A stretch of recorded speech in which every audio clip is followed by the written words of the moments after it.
제가 이제부터 저희 성과 포럼에 대해서 2부를 시작하도록 하겠습니다. 지금 자리는 제가 이제 기획처장이란 자리보다 저희 사업계획서상의 혁신지원단 사업단 단장으로서 이제 발표를 시작하도록 하겠습니다.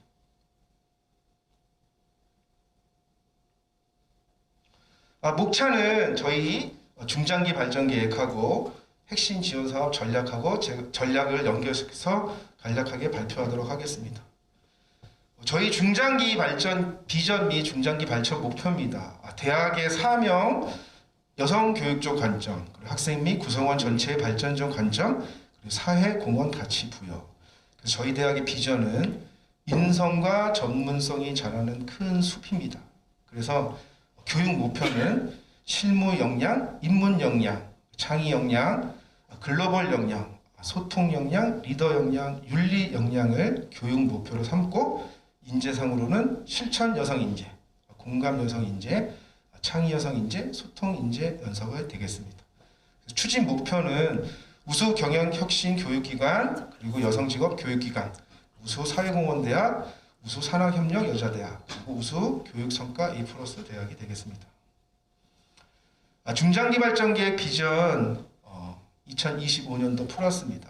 대학 혁신을 위한 5대 추진 전략에 따른 28개 추진 과제와 59개 세부 과제 추진 과제로 수립하고 비전 인성과 전문성이 자라는 큰 숲을 비전으로 삼아서 사명은 여성 인재로서 성장을 견인하고 구성원들의 성공과 발전을 응원하며 더불어 사는 가치를 선도하는 사회공헌대학이 되겠습니다. 사실은 저희가 혁신 사업을 하면서 이렇게 대학의 중장기의 고도화 작업과 연계돼서 필요한 작업이면 분명합니다. 그래서 핵심 역량 아까 말씀드린 대로 창의, 인문, 리더, 윤리, 소통, 글로벌, 전문 역량을 통해서 저희의 5개의 중장기 발전 5대 추진 목표, 대학 경영 혁신, 교육 품질 혁신, 그리고 서비스 혁신, 산학협력 혁신, 교육 성과 혁신으로서 추진 전략을 세우고 특성화는 맨 아래와 유인물에 참조해 주시면 될 것 같습니다. 이 앞에 있는 내용은 사실 이제 중장기 발전 계획의 내용이라서 사실 이 중장기 발전 계획과 우리가 혁신 지원 사업을 하는 전략과 비전은 무엇인지에 대해서 말씀드리도록 하겠습니다. 여기 보시면 저희 사업 목표가 혁신 지원 사업을 통해 미래 사회의 변화의 물결, 즉 웨이브에 대응하고 미래 사회 선도하는 인재 양성을 위해 디지털 그리고 네트워크를 한 고등교육 환경 구축입니다. 사실은 제가 작년에 기획처장을 한 달 반 겸직하면서 혁신사업 사업 보고서를 쓰면서 이제 비전과 추진 전략 파트를 맡게 됐습니다. 그래서 아마 그 김초로 팀장님하고 저희가 비전을 세우면서 굉장히 좀 개인적으로 좀 힘들었던 기억이 있는데요. 그래도 어떻게 이제 디지털 웨이브 그리고 네트워크 웨이브라는 어떤 키워드를 통해서 디지털 인재 양성을 하자라고 이제 작년에 사실 5월달에 사업 계획서를 썼는데 중장기 발전 계획 고도화랑은 좀 연결을 시켜야겠지만 불행 중 다행인 거는 그래서 지금 방금 사전에 발표한 2023년도 정부 및 교육부 발표에 따르면 디지털 기반과 지역 네트워크, 산업체 네트워크를 4대 추진 목표로 세운 것과는 굉장히 연관성이 다행히 있다고 봅니다. 그래서 저희가 이제 앞으로 해나갈 역할도 더 크겠지만 디지털 웨이브의 역량 강화를 통해서 디지털 인재를 양성하고 또 네트워크를 강화시키는 데 있습니다. 그래서 디지털 여성 인재 양성 직업교육 체제 혁신으로 이 혁신 사업의 사업 계획서를 작성하게 되었습니다. 자, 웨이브라는 뜻은 이러한 네트워크를 통해서 확장성을 가지고 고도화 작업을 택하고 그리고 다양성과 우월성이라고 표현할 수도 있지만 그 역량을 따라서 수월성이라고 표현하도록 했습니다.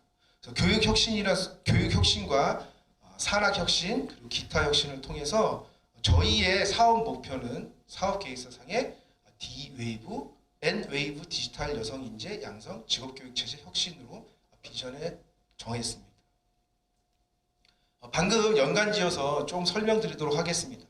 디지털 혁신에 교육 환경이든 관련 프로그램들의 인프라를 구축해서 D-웨이브 파트와 교육혁신의 지역과 산업체의 네트워크를 통한 N-웨이브, 이 두 가지를 합쳐서 수원여대형 디지털 여성 인재 양성을 직업 교육 체제로 혁신시키는 게 본 사업의 목표로 사업계획서에 다행히 잘 작성을 하게 되어 있습니다. 다시 한번 좀 설명드리자면 W, 이 웨이브의 와이드는 확장성입니다.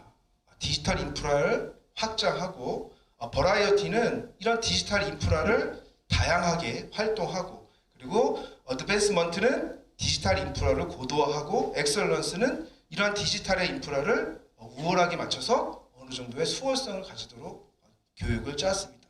물론 N웨이브도 똑같은 파트지만 지역과 산업체의 네트워크를 통해서 SWW, 우리의 대학의 혁신을 사업 추진계로 2020년도에 잡게 되었습니다. 자, 그래서 교육 혁신에는 교육 수요자 맞춤형 디지털 교육 혁신으로 잡았고, 산학협력 혁신에는 미래산업 수요 맞춤형 현장 주식 산학협력 혁신으로 잡았습니다. 그리고 글로컬 형장은 기타 혁신의 글로컬 수요 맞춤형 평생 직업교육 혁신으로 표기됐습니다. 여기 지금 세 가지의 이런 내용은 아까 말씀드린 대로 새로운 내용은 아니고요. 중장기 발전과 연계한 2022년도에 제출했던 3개년 사업계획서에 다행히 녹아들어 있습니다. 맨 마지막에 이제 글로컬이라는 표현들을 저희가 다행히 사업계획서에 넣게 됐는데, 이번 정부에 들어서도 앞으로 23년도, 24년도에 이런 지자체랑 연관한 글로컬 산업에 대한 표현들이 굉장히 잦아지고 있습니다. 그런 것들도 우리가 감안해서 사업을 추후 진행해야 될 것 같습니다. 아까 말씀드린 대로 좌측에 있는 수원여대형 혁신 웨이브 사업이 우측에 있는 웨이브 사업의 환류 체계입니다. 확장성과 고도화, 그리고 다양성을 확보해서 우월과 수월성을 확보해서 다시 또 웨이브 산업의 그 웨이브 쪽 확산성을 갖고 있는 웨이브의 환류 체계를 만들게 되었습니다. 그래서 중장기 발전과 연계성은 이런 4대 과제에 저희 사업보고서의 4대 과제가 수원여대형 디지털 캠퍼스 구축, 그리고 성인학습자 친화형 평생 교육체제 구축, 그리고 교내 인프라 내실화, 그리고 환경 개선이 되겠죠. 그리고 산학협력 친화형 대학의 체질 개선입니다. 이거에 따른 5대 발전 전략은 대학 경영, 그리고 교육 품질, 서비스, 교육 성과, 그리고 산학협력에 따라서 대학 중장기 발전 계획에 녹아내게 됐습니다. 이런 것들을 혁신 지원 사업에서 다시 3대 혁신 전략으로 교육 혁신, 산학 협력 혁신, 그리고 기타 혁신의 21개의 세부 프로그램을 만들고 2022년도에 진행하게 되었습니다. 앞으로의 지금 앞부분에 중장기 발전의 연계성과 22년도에 제출했던 사업계획서의 D-웨이브, N-웨이브를 저희 대학의 혁신 전략 목표로 삼게 되었고, 그거에 따른 사업 발표는 세부 센터장님께서 해주시겠습니다.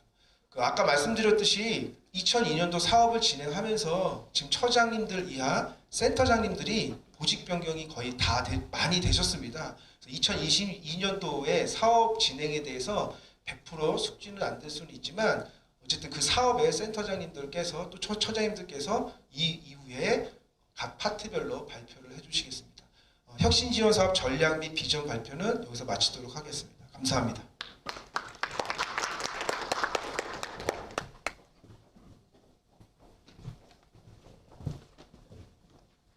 다음은 우리 디지털 인프라 구축의 메인 핵심이었던 도서관에 대해서 김초우 팀장님께서 간략하게 발표해 주시겠습니다.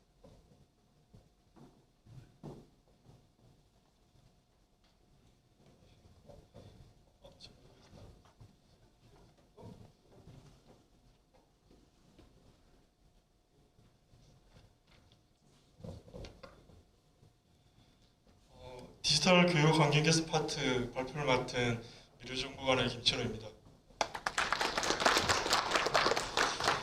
발표 전은 마스크 벗고 해도 되는 거죠? 네. 이렇게 도서관이 주목받았던 적이 없었던 것 같습니다. 제가 학교 들어온 지 올해 한 24년 차 되는데요. 저는 사서입니다.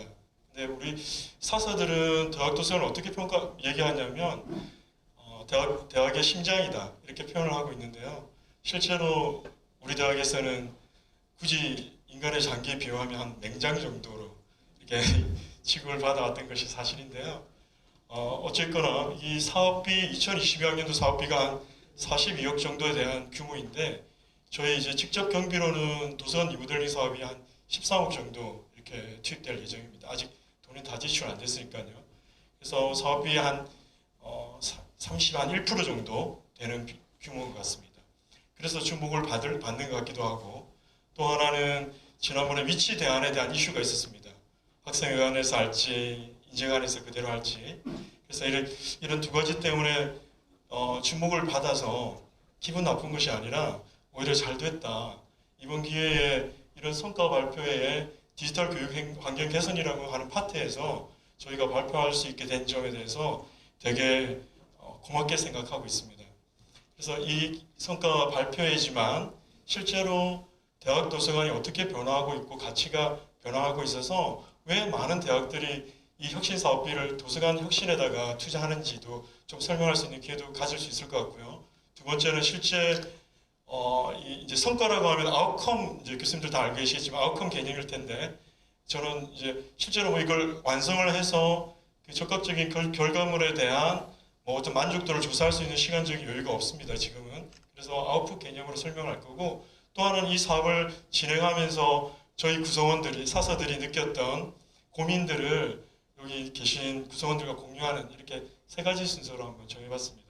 그래서 오랜만에 이게 로그인 기록을 보니까 프레지를 제가 13년도에 접속하고 거의 10년 만에 이 프레젠테이션 이제 툴인데요. 프레지를 접속해서 만들어봤습니다. 그게 그래서 좀 지루하실 것 같아서 좀 다이나믹하게 보려고 이렇게 만들어봤습니다. 시작 전에 질문 하나 드리고 싶습니다. 총장님께 질문 드리고 싶은데요.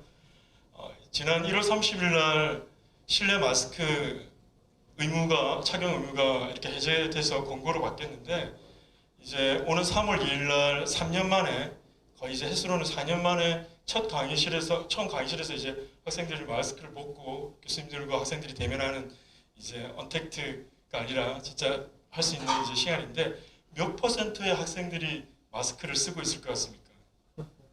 100% 다 쓰고 있을 것 같습니까? 그게 재미없습니다. 총장님 말씀이 맞을 것 같습니다. 그게 실제로 이게 아마 MZ 세대들이 가지고 있는 특성 때문에 그럴 텐데요. 제가 금요일 날 세미나를 하나 갔는데요. 공교롭게도 제가 그냥 이렇게 일반화하는 게 오류가 있을 수 있는데 나이 많으신 분들은 마스크를 벗고 있고요. 이 젊은 그 선생님들은 마스크를 쓰고 있습니다. 지금 마스크를 쓴다고 해서 젊음이 돌아오진 않습니다. 어쨌든 그렇습니다. 그래서 이 MZ 저희가 왜 이 얘기를 하냐면 이 혁신 사업이 거기 다 있습니다.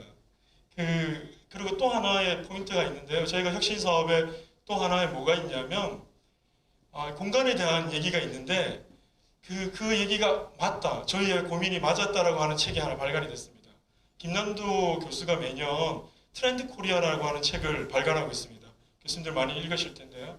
이 교수는 이번에도 2023년 트렌드 코리아가 작년에 이제 발간이 됐는데 거기 이 김남도 교수는 매년 우리 12간지 가지고 이런 이제 주제어를 정합니다. 이번에는 레빗 점프라고 하는 이런 이제 주제를 정했고 그 레빗의 각자의 글자들이 두 문자들이 이제 미래를 예측했습니다. 주로 이제 컨슈머 소비적인 입장에서 이렇게 키워드를 하는데 제가 관심 있게 봤던 키워드가 몇 가지 있습니다. 그 첫 번째 키워드는 네버엔딩 신드롬입니다. 그게 뭐냐면 이제 네버랜드가 피터팬이 사는 섬이잖아요. 거기 이제 나이에 상관없이 패션이나 소비들을 한다라는 그런 내용들이었고요. 또 하나는 알파 세대라고 하는 부분입니다. 우리가 MZ 세대라고는 하죠. MZ의 원래 저는 X 세대거든요. X, Y, G인데 Y가 밀레니엄이라고 해서 MG로 이렇게 바뀌었지 않습니까? 원래 그러면 X, Y, G 다음에는 A여야 되는데 A가 아니라 알파 제너레이션이라고 표현을 했어요. 왜냐하면 이거는 전혀 새로운 종족이래요. 뭐 아바타 영화에 나오는 나비족 같은 전혀 새로운 종족이 그 다음 이제 세대라고 하는데 그 연령대로 보면 그 MZ 세대가 부모인 세대들 그러니까 2010년도 이후에 태어난 세대들은 바로 이 알파 세대라고 하는데 교수님들은 2010년도에 태어났으니까 20년 뒤에 우리 학교 올 거 아닙니까? 그러면 2030년도에 우리 캠퍼스에서 그 나비족을 만나실 수 있을 겁니다. 상당히 힘드실 것 같아요. 그죠? 그래서 이 얘기를 하려고 한 게 아니라 그 다음 키워드가 공간의 힘이라고 하는 키워드인데요. 여기가 바로 저희가 예측했던 부분입니다. 이 공간의 힘을 공간력이라고 표현하고 있고 그 공간력은 온라인에서 할 수 없는 경험을 오프라인에서 제공할 때 발생하는 그 잠재적인 실제적인 에너지를 김남도 교수가 공간력이라고 이렇게 표현하고 있습니다. 저희가 이 디지털 그 교육 환경 혁신의 첫 번째 주제인 이 도서관 리모델링은 이 두 가지를 향하고 있습니다. MZ 세대와 바로 공간력. 근데 이제 교수님들이나 우리 직원 선생님들께서 도서관 리모델링 공사를 하고 나서 오셔서 도서관이 왜 이렇게 어두워? 그리고 우리 여학생들인데 좀 비비드한 컬러나 핑크하지 않고 온통 다 블랙이야. 그리고 또 아니 H빔 같은 철제 구조물을 갖다 여기다 또 갖다 놓으면 어떡해? 또 이제 벽면은 왜 다 그레이야? 이렇게 얘기하실 수 있습니다. 그 트렌드한 부분들은 저희가 도서관을 벤치마킹 하지 않았습니다. 어떤 기간에는 도서관 쪽을 다니다가 최근에 작년에 이제 국회 도서관이 부산에서 개관을 했는데요. 5,000원 가까이 들었다고 합니다. 근데 가보면 우아합니다. 근데 어디서나 봤던 도서관이고요. 그 똑같이 저희가 했다가는 아무런 뭐 이렇게 감동을 드릴 수 없는 공간이라 생각해서 저희가 벤치마킹한 거는 우리 MZ세들이 잘 가는 카페나 미술관이나 전시회나 이런 공간에 있는 요소들을 많이 차용을 했습니다. 그래서 이제 이 두 가지를 말씀드렸고요. 서두가 좀 길었습니다. 저 이제 사업 제목인데요. 아까 강현영 교수님이 발표하셨던 그런 이 혁신 사업 보고서에 저희 꼭지가 들어가 있습니다. 교육 혁신 파트에 학생 행복과 학생 복지라고 하는 그런 주제에 그다음에 세부 과제들의 추진 아주 작은 소제목으로 들어가 있었는데요. 교수님들이 아마 많이 공부를 하시고 보고서를 쓴 것 같습니다. 굉장히 제목이 긴데요. 저희 주간 부서도 다 못 외웁니다. 이게 순서가 자꾸 틀리고 그러는데 디지털 러닝 커먼스 스퀘어 이렇게 구축 사업이라고 하면 되는데 이 러닝 커먼스가 도서관의 이제 가치적인 부분의 요소입니다. 원래 이제 그 인포메이션 커먼스라고 하는 라이브러리 1.0 시대부터 이게 나온 요구인데요. 디지털 러닝 커먼스라고 하는 부분은 이제 공유와 경계가 없는 것이 가장 중요한 핵심 가치입니다. 그런 도서관이 이제 그런 기능을 하는데요. 실제로 여기서 한 발 더 나갔습니다. 이번에 저기 대림대학교에도 이제 도서관 학과가 있는데 학점은행제로 고기 교수님께서 발표하신 내용들 중에 또 도서관 트렌드가 뭐가 있냐면 하이브리드 라이브러리라는 개념이 있습니다. 이 하이브리드는 잘 아시겠지만 어떤 특정 목적을 위해서 두 가지 이상의 기능과 요소들을 결합해서 이렇게 이제 어떤 그 기능을 이렇게 시너지를 올리는 그런 걸 하이브리드라고 하는데 도서관도 하이브리드 도서관이 이제 개념이 도입됐습니다. 그래서 그걸 대표적인 게 어떤 게 있냐면 하이브리드 공간부터 먼저 말씀드리면 여의도에 있는 현대백화점 있지 않습니까? 더 현대서울 백화점 같지도 않고 뭐 전시회 같기도 하고 뭐 문화공간 같기도 하고 또 혹은 또 공원 같은 그런 곳이 이제 하이브리드 공간이긴 한데 또 성수동에도 가보셨는지 모르겠습니다만 이케아 랩이라고 있습니다. 거기는 뭐 어떤 팝업 스토어 같지만 카페 같기도 하고 베이커리 같기도 하고 여러 가지 뭐 그런 다양한 기능. 그럼 도서관은 어떻게 되어 있습니까? 도서관도 실제 현대카드에서 만든 도서관들이 있습니다. 뮤직 라이브러리, 그다음에 뭐 디자인 라이브러리, 쿠킹 라이브러리 이렇게 해서 쭉 있는데 거기 가면 도서관이 맞습니다. 물리적인 공간 도서관이나 실제 기능은 그 안에서 요리도 하고 있고요. 음악 연주회도 하고 있고 각종 디자인들을 공동으로 작업하는 그런 공간으로 지금 활용되고 있습니다. 그래서 도서관은 그렇게 이제 개념이 변화하고 있고요. 저희 이 혁신도, 도서관의 혁신도 그러한 맥을 같이 하고 있습니다. 또 하나의 또 도서관의 또 중요한 또 개념이 있는데요. 그게 뭐냐면 우리 아이도 보니까 소파에 거의 누워 있습니다. 주말에는. 근데 그 풀처럼 쓰러져 있는 애를 이렇게 탁 세울 수 있는 방법이 있습니다. 그건 뭐냐면 게임입니다. 게임. 교수님들 다 아시죠? 그죠? 학생들도 게임에 대한 걸 가지고 게임이 커뮤니케이션하고 합치전 그런 교수법들도 많이 유행을 하고 있더라고요. 저희 도서관에도 그런 이제 놀이와 접목시켜서 리딩 테이먼트라는 개념이 있습니다. 단순히 이제 도서관을 읽는 게 아니라 결국은 이제 즐기는 것, 뭐 이렇게 이제 보시면 되겠어요. 그런 변화들이 쭉 오고 있습니다.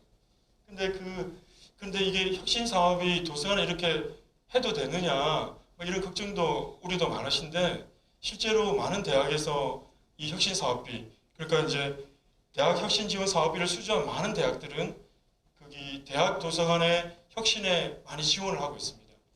거기 제가 몇 개 적어왔는데요. 덕성여대도 도서관 리모델링 이렇게 하지 않고 창의적 협업 공간이라고 해서 10억 정도를 일주기 때 썼습니다. 서울여자대학도 소통과 협력 도서관이라고 해서 14억을 썼고요. 성신여대가 굉장히 많이 썼는데 1차년도에는 8억, 2차년도에는 한 28억에서 총 36의 규모를 가지고 도서관 혁신 사업을 했습니다.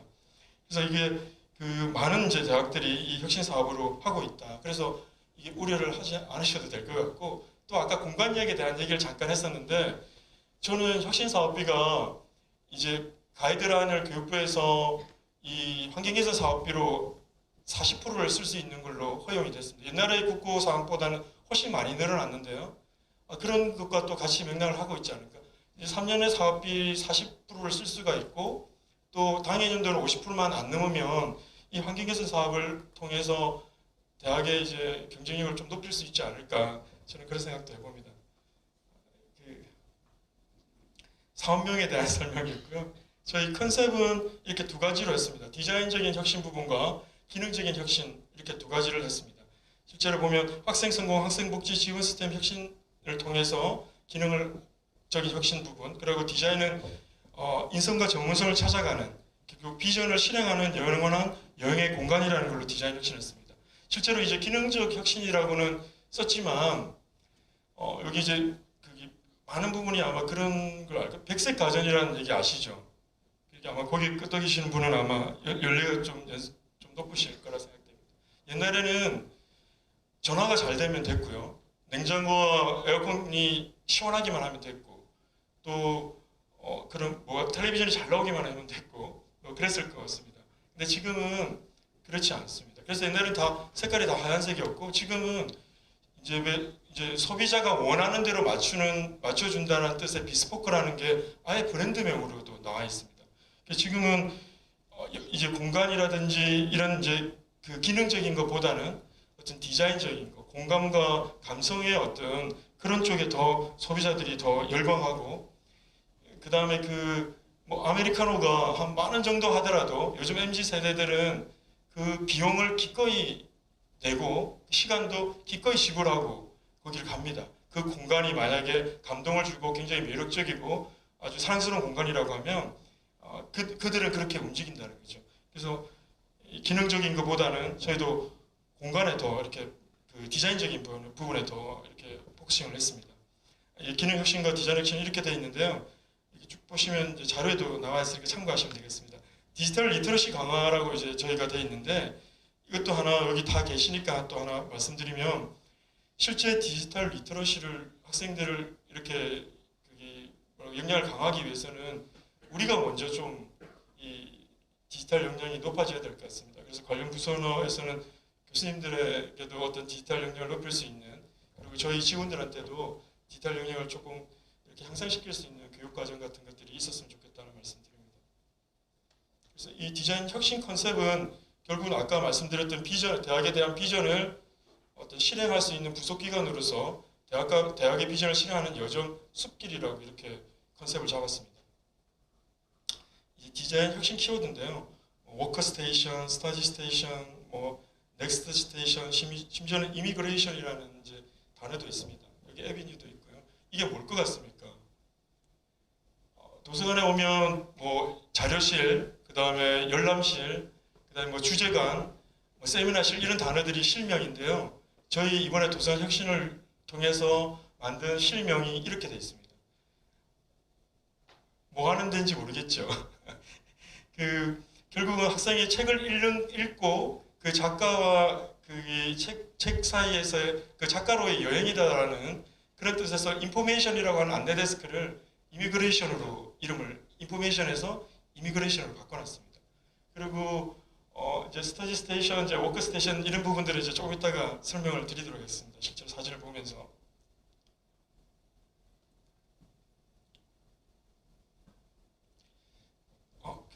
먼저 설명을 하고 좀 들었는데 이게 파사드라고 하는데 주 출입구가 있는 면을 파사드라고 합니다.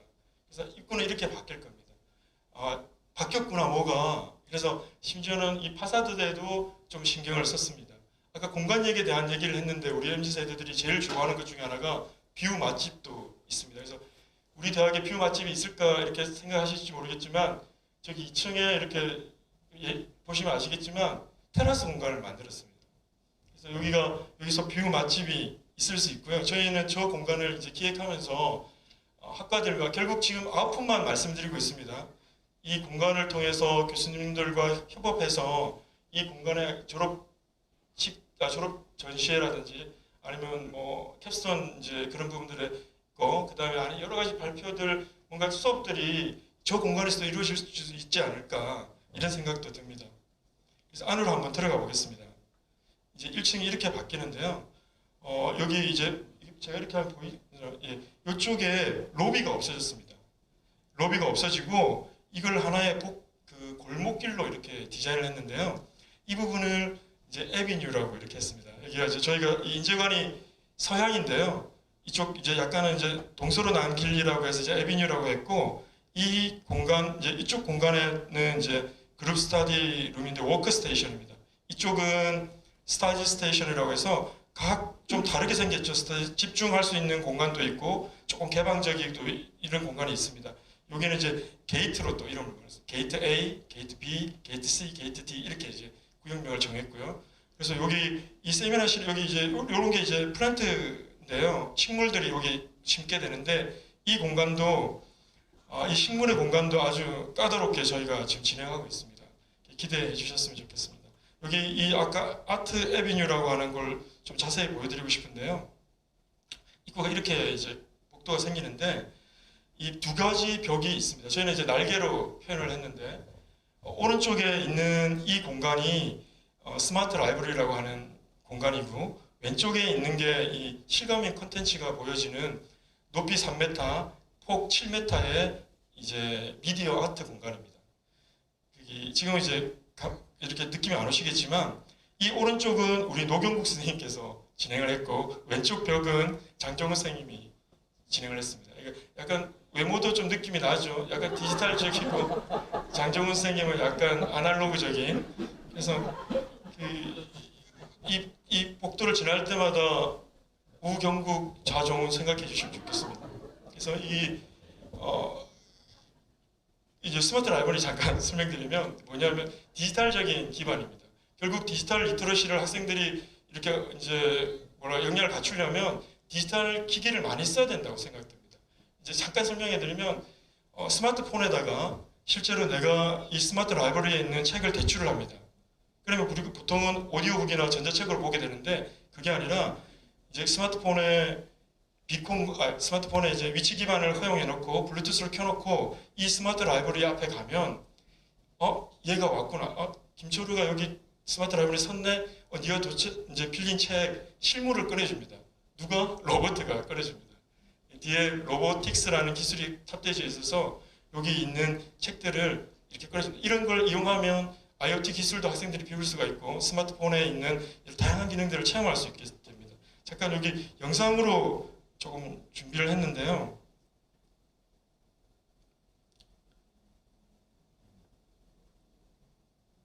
로봇 테크놀로지 시스템을 적용하여 타사에 비해 엄청난 속도와 시간 단축을 이뤄냈기 때문입니다. 첨단 로봇 장착으로 불필요한 장치를 최소화하여 최대 적재 공간을 마련. 무인 도서관으로는 국내 최대 적재 건수를 자랑하죠.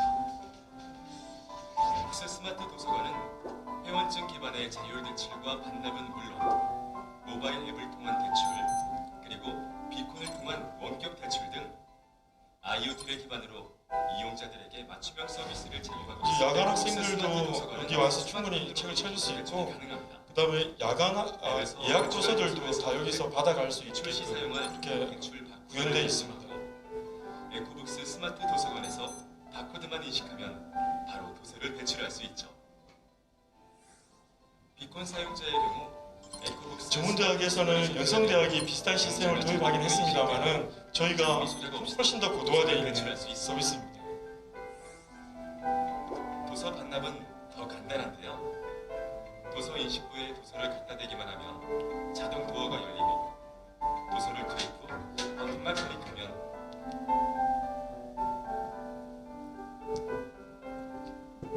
여기까지만 보겠습니다.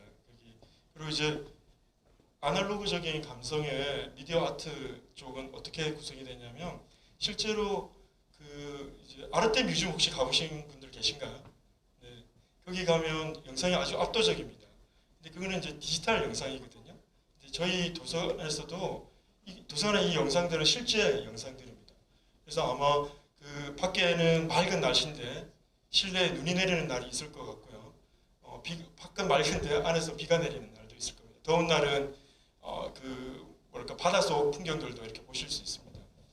여기 정치적인 발언을 하면 교수님께서 지치고 강의 끝나고 나서 들어가실 때 좀 힐링할 수 있는 그런 공간이 될 거라고 생각 들고, 또 요즘은 공간에 조향사들이 향기도 이렇게 많이 이렇게 접목시켜서 공간에 맞는 향기들도 이렇게 하는데, 예산이 없어서 못했습니다만은 그 장정훈 선생님이 집에서 좋은 디퓨저를 갖다 놓을 겁니다. 그래서 약속을 했기 때문에 그 지날 때 향기가 나면 또 저희 선생님들 좀 생각해 주시면 좋겠습니다. 그리고 2층으로 한번 들어가 보겠습니다. 2층은 이렇게 되어 있습니다. 2층도 저희가 원래 보통 뭐 사회과학실 혹은 또 인문과학, 그다음에 뭐 이제 자연과학, 이렇게 예술, 이렇게 공간을 분리하는데요. 이쪽이 북쪽입니다. 그리고 이쪽은 남쪽이고, 그래서 이쪽을 저희가 밸리라고 해서 지식의 이제 계곡, 지식의 숲 뭐 이런 식으로 해서 이건 노스밸리, 사우스밸리 이렇게 이름을 명칭을 붙였습니다. 아까 인포메이션 쪽은 이미그레이션으로 되어 있고요. 여기가 이제 뷰 맛집인 테라스 공간인데, 여기 공간에서 아마 협업할 수 있는 공간들이, 교수님들과 협업할 수 있는 그런 부분들이 있을 겁니다. 실제로 스피커들도 다 이제 설치해서 음악도 그다음에 소리도 같이 이렇게 제공될 겁니다. 그리고 여기는 개인적으로 이건 제가 이제 아이디어를 냈는데, 서가와 서가 사이에 학생들이 공간을 좀 예쁘게 만들어서 인스타 같은 데 올릴 수 있게끔, 그래서 모든 공간들이 다 인스타용으로 조금 이렇게 바꾸려고 했습니다. 요거는 이제 제가 인터넷에 있는 사진을 캡처한 사진이고요. 그래도 잘 나온 것 같습니다. 비슷하게 나왔는데요. 이런 느낌으로. 그래서 그 서가와 서가 사이에서도 사진 촬영할 수 있게끔 뭐 이렇게 한번 만들어 봤습니다.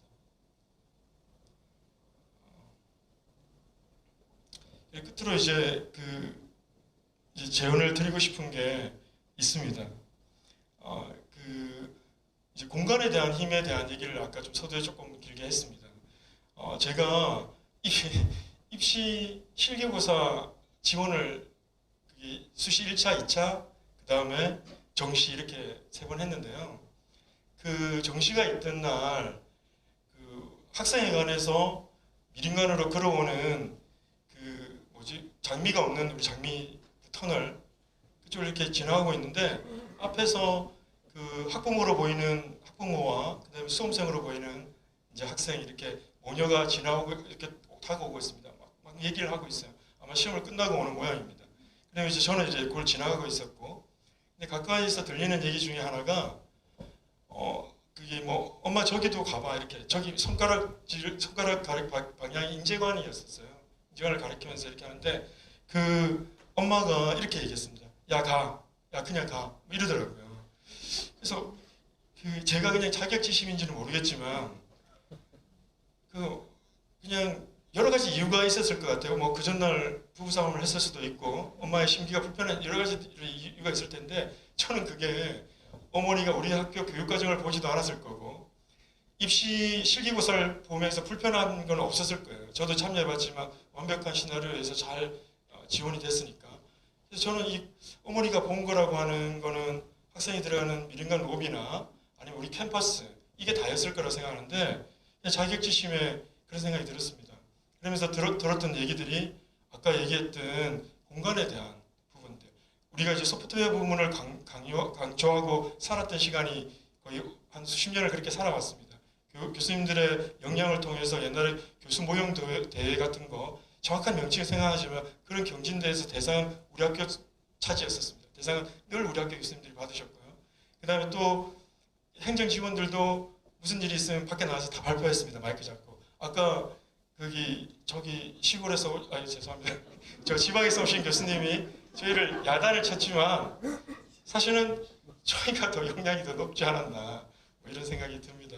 그래서 이제는 공간에 대한 부분, 환경 개선 쪽에 좀 신경을 많이 썼으면 좋겠습니다. 그래서 대학의 어떤 종합적인 가치를 모색하고 특히 광역적이고 장기적인 관점에서 어떤 개발 계획, 로드맵들이 나와서 결국은 이 캠퍼스 마스터 플랜이라고 하는 우리 중장기 발전 계획에도 있는 해랑 캠퍼스의 특성화를 통해서 우리 이 인재 캠퍼스를 좀 더 이렇게 멋지게 MZ세들이 좋아하고 또 교수님들이 행복하고 구성들도 자부심을 느낄 수 있는 그런 마스터 플랜이 좀 실현 가능한 걸 만들 수 있으면 좋겠다라는 생각을 저희들이 좀 했었고요. 또 하나는 여행에 대한 얘기를 계속 하고 있는데 여행의 완성은 뭡니까? 이게 유적지, 관광지 아니면 또 경치 좋은 그런 곳이 이제 여행의 완성이라고 할 수 있는데 제일 중요한 거는 결국은 여행자라고 생각이 듭니다. 우리가 도서관의 이런 혁신을 통해서 결국 얻고자 하는 거는 학생들이거든요. 그래서 교수님들이 이 도서관 활용을 통한 교수법들을 이를테면 신입생들 오면 도서관에 좀 투어도 하시고 그 다음에 저희가 리포트 작성법을 교육을 하고 있습니다. 코로나 터지기 전에는 신입생 한 1200명 정도가 저희 강의를 들었었는데요. 어떻게 하면 리포트를 잘 쓸 수 있는 표지까지 어떻게 만들어질까지도 교육을 하고 있습니다. 그래서 그런 부분들, 그 다음에 도서관을 활용한 수업 프로젝트들을 이렇게 만들어 주십사 이렇게 부탁드립니다. 그러면 오늘은 아웃풋에 대한 발표를 했지만 그러면 아웃컴에 대한 진짜 성과에 대한 얘기들을 다음에는 또 할 수 있을 것 같습니다. 저는 이상 준비한 건 여기까지입니다. 감사합니다. 고생하셨습니다. 우리 김철호 팀장님 강의 이렇게 발표 자료 이렇게 딱 들으면 말 그대로 우리 오전에 되게 혼났는데 늘 또 이렇게 희망을 다시 보는 것 같습니다. 우리 옛날의 영광을 되찾을 수 있도록 늘 뭐라 그럴까요? 그냥 꿈에 있던 희망이라 그러면 어쨌든 저희 선생님들이나 교수님들 다시 이렇게 일어날 수 있다는 가능성을 보는 것 같습니다. 김철호 팀장님이랑 이번에 그 사업 보고서를 쓰면서 비슷하게 파트를 이렇게 작성하면서 들었던 생각은 이렇게 보셨지만 정확한 구체적인 플랜과 향후 어떻게 나가야 된다는 정확한 목표가 있는 것 같습니다. 그리고 또 이게 좀 되잖아요, 또 그죠? 얼굴도 되고 말씀도 잘하시고 발표도 잘하고 우리 교수님들 좀 긴장하셔야 되지 않을까 싶습니다. 다음 파트는 우리 성과 공유에서 교육혁신 파트죠? 네, 교육혁신 파트 발표가 있도록 하겠습니다. 우리 김영숙 교육혁신 센터장님께서 발표를 해주시도록 하겠습니다. 큰 박수 부탁드립니다.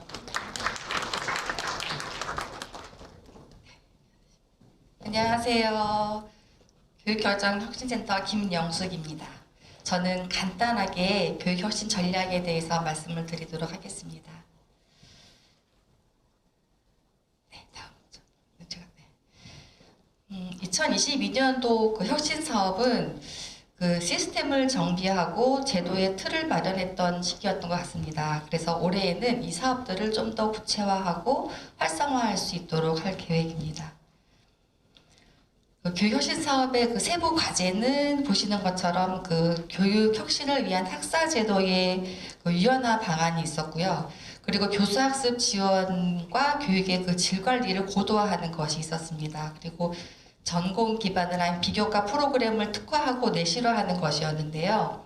밑에 있는 이 학생 지원 서비스에 대한 내용들은 학생 상담 센터에서 발표할 내용이기 때문에 저는 이 세 가지에 대해서 말씀을 좀 드리도록 하겠습니다. 그 혁신 사업의 운영 성과를 공유하는 자리이기 때문에 그 설명을 좀 드리자면은 크게는 교육하고 학생, 그 다음에 교수 이렇게 나눠져 있는 것 같아요. 그래서 교육 부분에서는 이 학사 제도의 유연화 방안에서 그 융합 부전공 과정의 지침을 마련을 했던 것이 하나의 성과라고 할 수 있겠고, 또 교양 교육 과정에서는 인재 인성이라고 하는 교양 과목을 원격으로 교육할 수 있게 컨텐츠를 개발을 했습니다. 그리고 이것을 이제 표준화해서 교양 과목을 강의하시는 교수님들이 조금 더 그 구체적으로 같이 공유하실 수 있도록 하는 작업들을 지금 했는데, 내일 모레 워크숍을 또 진행을 할 거예요. 그래서 그 워크숍 안에서 어떤 내용이 부족한지, 또 어떤 것을 또 보강을 해야 되는지에 대한 논의를 진행을 할 계획이고요. 그리고 계속 그 디지털 이야기가 나오고 있던데, 지금 서울과 수도권 대학이 그 17개 대학이 공유 플랫폼을 개발을 했습니다. 그래서 저희 대학도 한 개 과목이 지금 개발이 되어서 참여를 했고, 이번 학기에 이 공유 플랫폼에서 교양 과목을 이제 개설을 해서 진행을 할 계획입니다. 그리고 교수 학습 지원에 대한 프로그램의 성과에서는 교수법 지원은 이제 꾸준히 이루어져서 에이스 특강이라든지 그런 것들이 진행이 되었고, 학습 공동체가 운영이 되어서 이번 달 말에 그 성과물이 나오는데 그 내용이 굉장히 좋더라고요. 그래서 올해에도 역시 학습 공동체를 꾸준히 운영을 하면 좋겠다라는 생각을 했습니다. 학생에서는 7대 핵심 역량 프로그램을 운영을 한 게 있는데, 이 부분은 제가 좀 잠시 뒤에 다시 말씀을 드리도록 하겠습니다. 수카 핵심 역량 인증제였었고요. 그리고 비교과 프로그램의 특화와 내실화 부분에서는 부전공 자격제랑 자격 기반한 학기제를 운영을 한 성과를 말씀드릴 수가 있겠고, 또 수요자 중심의 학과 연계 대표 브랜드라는 것은 그 XR이라고 하는 이렇게 수고하는 거 있잖아요. 그 2개 과목에 한해서 이제 개발을 하기 위해서 올해 이제 작년에는 이 공동 개발을 하겠다라고 하는 계획서를 제출하셨고, 올해 이제 이 사업을 조금 더 구체화하고 또 강화할 수 있도록 하도록 하겠습니다. 그리고 비교과 프로그램에 대해서는 이제 비교과에서는 CQI가 정비되어 있지 않았었는데,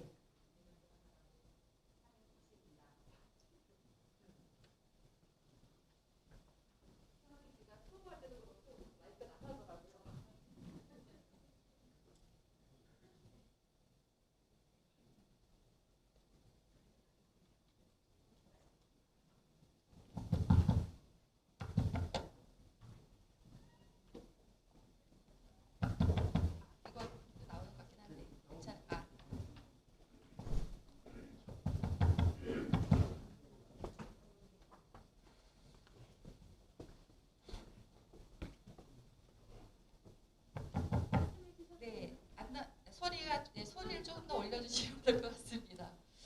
제가 학기 초만 되면 항상 이게 마이크가 안 돼서 수업을 할 때 고생을 했었는데, 오늘도 역시 괜찮으실까요? 목소리가? 네, 그러면 이렇게 그냥 하나.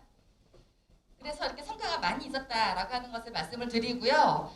그리고 그 예상 집행에서는 거의 대부분이 다 집행이 되었습니다. 그런데 이제 지금 그 교육과정 개발에 대한 부분이 그러니까 금액은 아직 좀 덜 집행이 된 부분이고, 나머지 개발은 다 됐습니다. 그래서 집행 내용 모두 다 100% 달성을 했다라고 하는 말씀을 드리고요.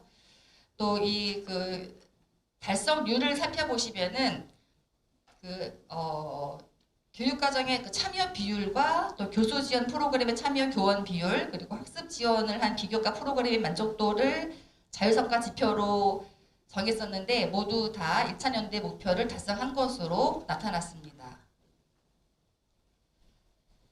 그래서 이제 그 여러 가지 그 사업 성과들이 많이 있었는데, 이것을 그 학생들의 그 역량적으로 뭐라도 그 우수 사례를 한 가지 설명하려고 하셔서 그래서 무엇을 정할까 하다가 학 대학의 그 중장기 발전 계획 5대 지표 중에 하나인 교육 품질과 관련해서 학생 그 핵심 역량 인증제를 설명을 드리면 좋을 것 같아서, 그래서 여러 가지 성과들 중에서 한 가지를 대표적으로 말씀을 드리자면, 말 그대로 핵심 역량을 인증을 하는 그러한 제도입니다. 이제 여러 교수님들 잘 아시겠지만 이 핵심 역량이 창의, 입문, 리더, 윤리, 소통, 글로벌, 전문 역량, 이렇게 7가지 핵심 역량인데요. 이것을 그 학생들이 학기 초에 진단을 한 다음에 그것을 비교과 프로그램으로 연결을 시켜서 부족한 역량을 개발하는 그런 프로그램입니다. 이것을 그 수카라고 하는데요. 수원 우먼스 유니버시티 호아 컴피턴스 어세스먼트라고 합니다. 그래서 수카라고 하는데 사전에 진단하는 그 46개의 문항에 대해서 그것을 진단을 한 뒤에 이렇게 어떤 부분이 부족한지에 대해서 진단을 내립니다. 이것은 이제 핵심 역량을 진단을 한 사례이고요. 그리고 부족한 역량을 찾아서 학생들이 비교과 프로그램을 잘 이수할 수 있도록 이렇게 안내를 해주는 그런 사업입니다. 그런데 이제 이것은 예전에 있었던 사업인데 이것을 수카라고 하는 프로그램으로 좀 더 역량 개발을 잘 할 수 있도록 프로그램을 구체화시킨 것이다 라고 보시면 될 것 같아요. 네, 이것은 이제 핵심 역량을 그러니까 역량 과정을 이제 이수한 학생들에게 인증서를 수여한 것입니다. 그 핵심 역량 인증제는 거의 한 1000여 명 정도의 학생들이 보시면은 참여를 하였는데 사전 진단 점수가 135점이었는데 사후에는 147점으로 거의 대부분이 향상이 되었던 것을 알 수가 있어요. 그래서 올해에도 이제 이 부분을 좀 더 강화시킬 수 있는 프로그램을 만들 수 있으면 좋겠다라는 생각이 들었습니다. 그래서 이제 그러기 위해서는 이제 그 학생들의 그 프로그램들을 학생들이 이제 이수할 수 있는 프로그램들을 좀 더 다양하게 해야 되겠다라는 생각이 들어서 비교과 프로그램을 좀 더 강화를 하고 그리고 이것을 좀 더 그 내용을 다양하게 할 계획입니다. 여러 가지 이제 사업들인데 특히나 이 수카 부분을 말씀을 드리자면은 그러기 위해서는 비교과 통합 운영 시스템을 구축을 해야 될 것 같은데요. 이 비교과 운영 프로그램은 아무래도 이제 학생 이력 관리 시스템을 고도화하는 방안이 가장 좋은 방법일 것 같아요. 그리고 현재 학생 이력 관리 시스템이 개발이 되어 있습니다. 그래서 좀 더 이제 다양하게 개발을 해야 되는데 아까 앞서 그 특강하셨던 그 교수님의 그 내용도 저희가 참고를 좀 해서 학생 이력 관리 시스템을 보다 고도화할 수 있도록 할 계획입니다. 지금 제가 말씀드린 것은 좀 학생의 역량 강화를 하는 부분에 대해서 우수 사례를 말씀을 드리려고 하다 보니 이 부분에 대해서 말씀을 드렸는데 올해에는 교수님들의 역량 강화를 할 수 있는 부분에 대해서도 고민을 하고 다양한 프로그램을 계획하도록 하겠습니다. 여러 교수님들의 관심과 지원 부탁드립니다. 감사합니다.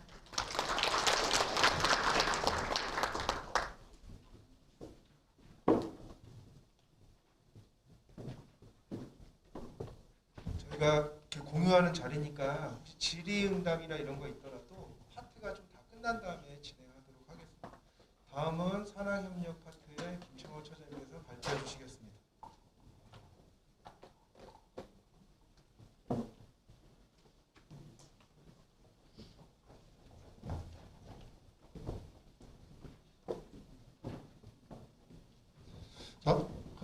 안녕하세요. 산업시업소의 김창호입니다. 먼저 발표를 하기 전에 영상을 한 5분 정도 시청하고 산업혁신에 대해서 발표를 하겠습니다.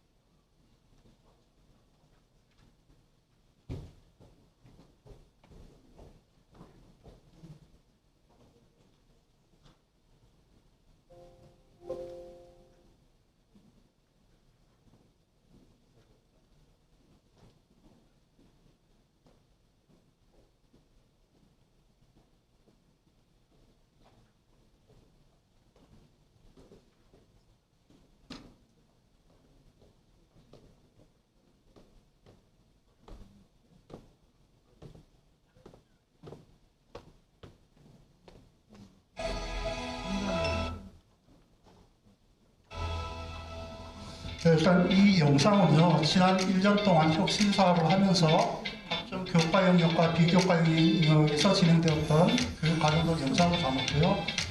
이 발표를 하는 과정에서 한 5분 정도 압축을 하는 과정이 있었는데요. 그 많은 방대한 그 영상 자료를 5분으로 압축하는 상당히 좀 어려움이 있었습니다. 그래서 이 영상을 관리하는 배경은 뭐냐, 앞으로 이제 저희 대학이 어떤 학과라든가 저 소개할 때 어떤 그 영상 자료가 굉장히 필수적이기 때문에 지금 현재로서 이런 영상들을 다 취합해서 모아 나가는 단계이고요. 이것들을 좀 더 고도화 작업을 통해서 저희가 수첩을 만들던 틱톡을 만들던 이렇게 해서 아까 소개할 때 가장 유용한 자료, 그런 자료로 활용하기 위해서 영상 자료를 만들어봤고요. 일단 지금 나오는 자료는 캡스톤 디자인 과정에서 진행되었던 내용들을 영상으로 담았고요.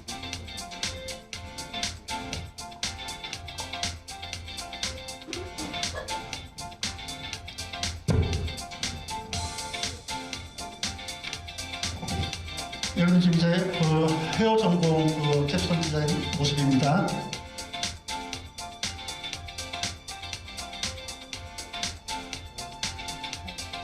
아마 또 지금 이제 영상을 보시는 분들, 학과 교수님들의 내용을 아시겠지만 아마 처음 보시는 분들도 많으실 거고요.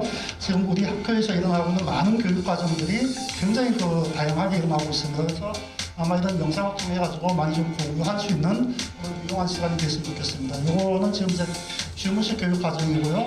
동원 CNS라는 그런 과정을 지금 영상으로 담고 있습니다.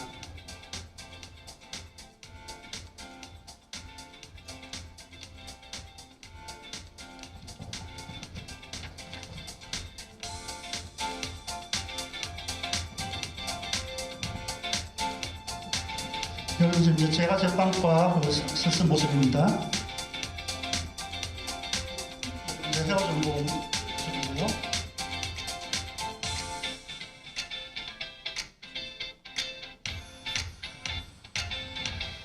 지금 프로그램에 대한 세부 소개를 다 본 PPT 영상을 하면서 자세한 내용을 다시 한번 말씀드리도록 하겠습니다. 다음 우리 대학이 계속 매년 활동하고 있는 창업 동아리 활동에 대한 영상이고요. 여러 가지 이제 시제품 중에 일부를 이제 영상으로 담고 있습니다.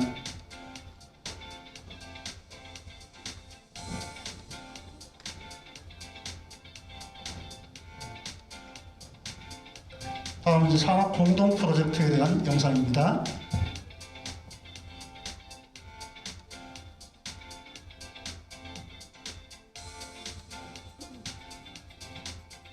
다음 스포츠 지도과 체육 교정에 대한 공동 프로젝트 과정입니다.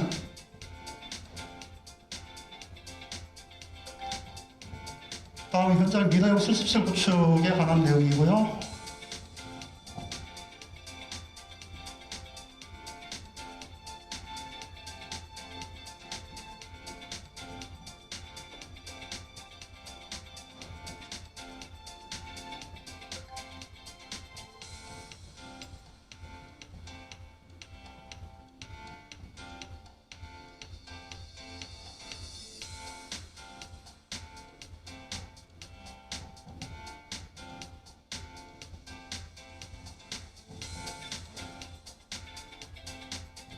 다음은 학과별로 열심히 활동 중이신 산학협력촉진위원회 관련 내용입니다.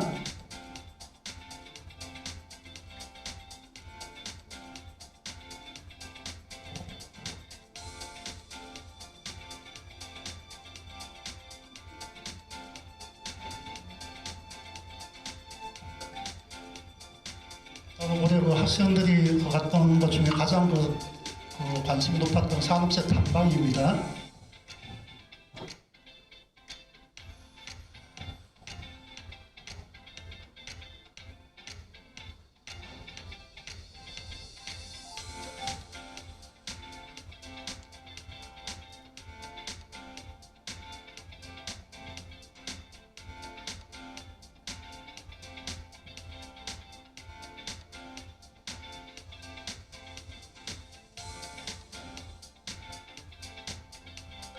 다음은 이제 표준 현장 실습 내용입니다.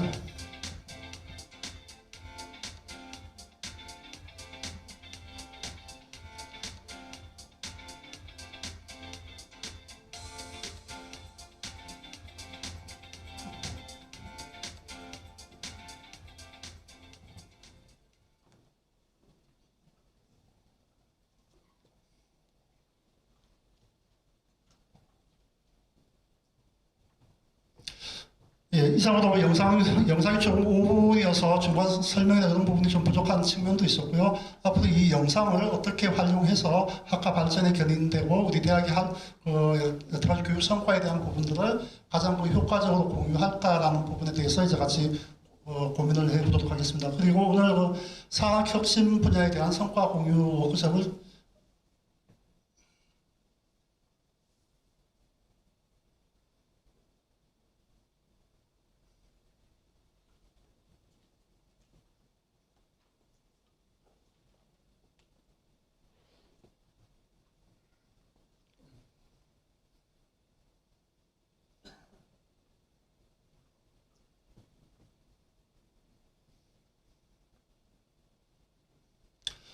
문제로 그 산학혁신이라는 무엇인가라는 그 개념적인 그 주제에 대해서 먼저 말씀을 한번 나누고요. 또 이게 그 제가 가장 고민하고 있는 부분이기도 하고 또 우리 대학에서 아마 가장 좀 고민을 해야 될 키워드 중에 하나가 과연 산학혁신은 무엇이고 우리가 또 나가야 될 방향, 산학혁신을 통해서 우리가 또 무엇을 추구해야 되는지 좀 거시적인 관점과 미시적인 관점에 대해서 한번 공유해 보도록 하고요.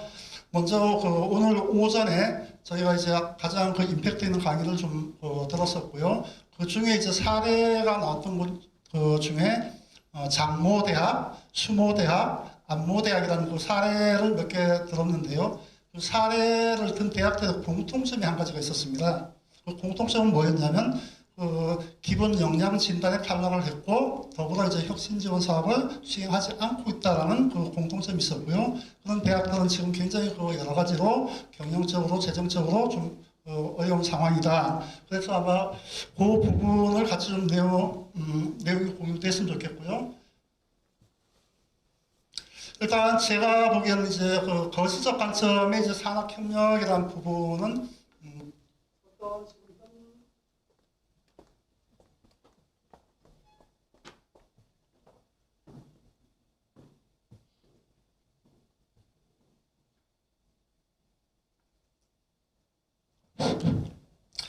현재 우리 지구상을 움직이고 있는 여러 가지 이제 신기술 또 그 디지털 플랫폼을 기반으로 하는 기업들의 그 큰 변화 또 그리고 여기서 이제 어떤 산업 생태계가 4차 산업 세계로 급속하게 이제 그 진전되고 발전되고 있다는 부분이고요. 여기서 잠시 이제 예를 든 거를 보면 이제 애플의 시가총액이 2,800조 원. 사실 이제 이 부분을 제가 말씀드린 이유는 우리나라 올해 그 1년 국가 예산이 한 640조 원 됩니다. 그런데 이게 기업의 그 시가총액이 2,800조라는 이제 천문학적인 그 수치를 보이고 있고요.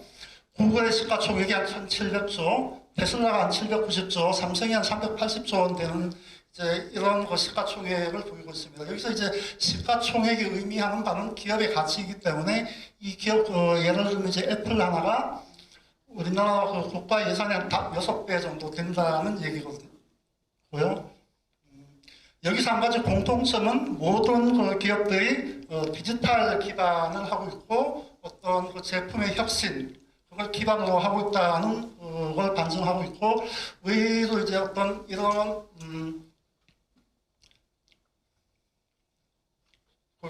디지털 기반 그 기술 기업들을 많이 양성을 해야 되고요.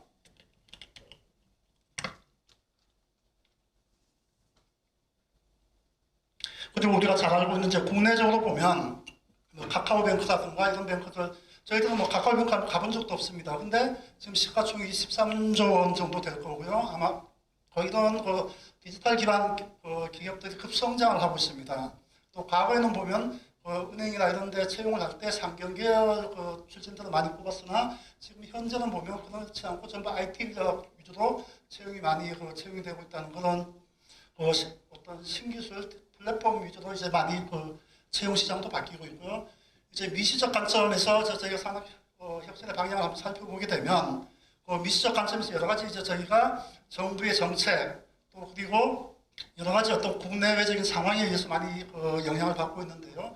지금 앞으로 이제 우리가 받게 될 내용들은 많이 보셨겠지만 어떤 기본 역량 진단 4주기 사업이 폐지가 되고요. 교육부에서 직업교육법이 제정이 되고 총장님께서 말씀하셨던 유보통합도 되고 여러 가지 지금 혁신적인 조치들이 지금 아주 광범위하게 쓰나미처럼 몰려오고 있습니다. 또 어떤 대학에 대한 평가 방식도 지금 전향적으로 바꿔서 어떤 선지원 후평가 시스템으로 지금 바뀌고 있기 때문에 이것들을 어떻게 그냥 흐름적으로 보면은 뭐 더 좋아지는 방향으로 볼 수도 있겠으나 아마 그 굉장히 좀그 난해한 요소들이 아닐까. 정말 그좀 정교하게 우리가 기존에 해왔던 관점과는 굉장히 좀 다르게 좀 접근해야 되지 않을까라는 이제 그런 부분들에서 같이 한번 이제 화두를 한번 던져보게 되고요.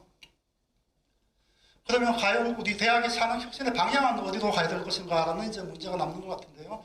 우리 대학은 여러 가지 이제 교육 과정이나 뭐 26개나 되는 다양한 이제 그 학과들로 구성이 되어 있고 또 어떤 학과의 특성이 어떤 그 신기술이나 창작 이런 그 학과들보다는 어떤 창의적 창작적 보건 행정이라든가 식품이라든가 이런 학과들로 구성이 되어 있습니다. 그래서 어떤 수원여대형 산학협력 모델을 구축하지 않으면 안 되겠다라는 생각을 했고요. 그 수원여대형 산학협력 모델의 핵심은 아마 현장 친화형, 현장 중심형 교육 과정으로 가야 될 것이고요. 그 교육 과정을 통해서 우리 학생들이 학교에서 교육받고 바로 이제 현장에 투입돼서 일을 할 수 있는 그런 어떤 시스템적인 접근 방법이 필요할 것 같고요.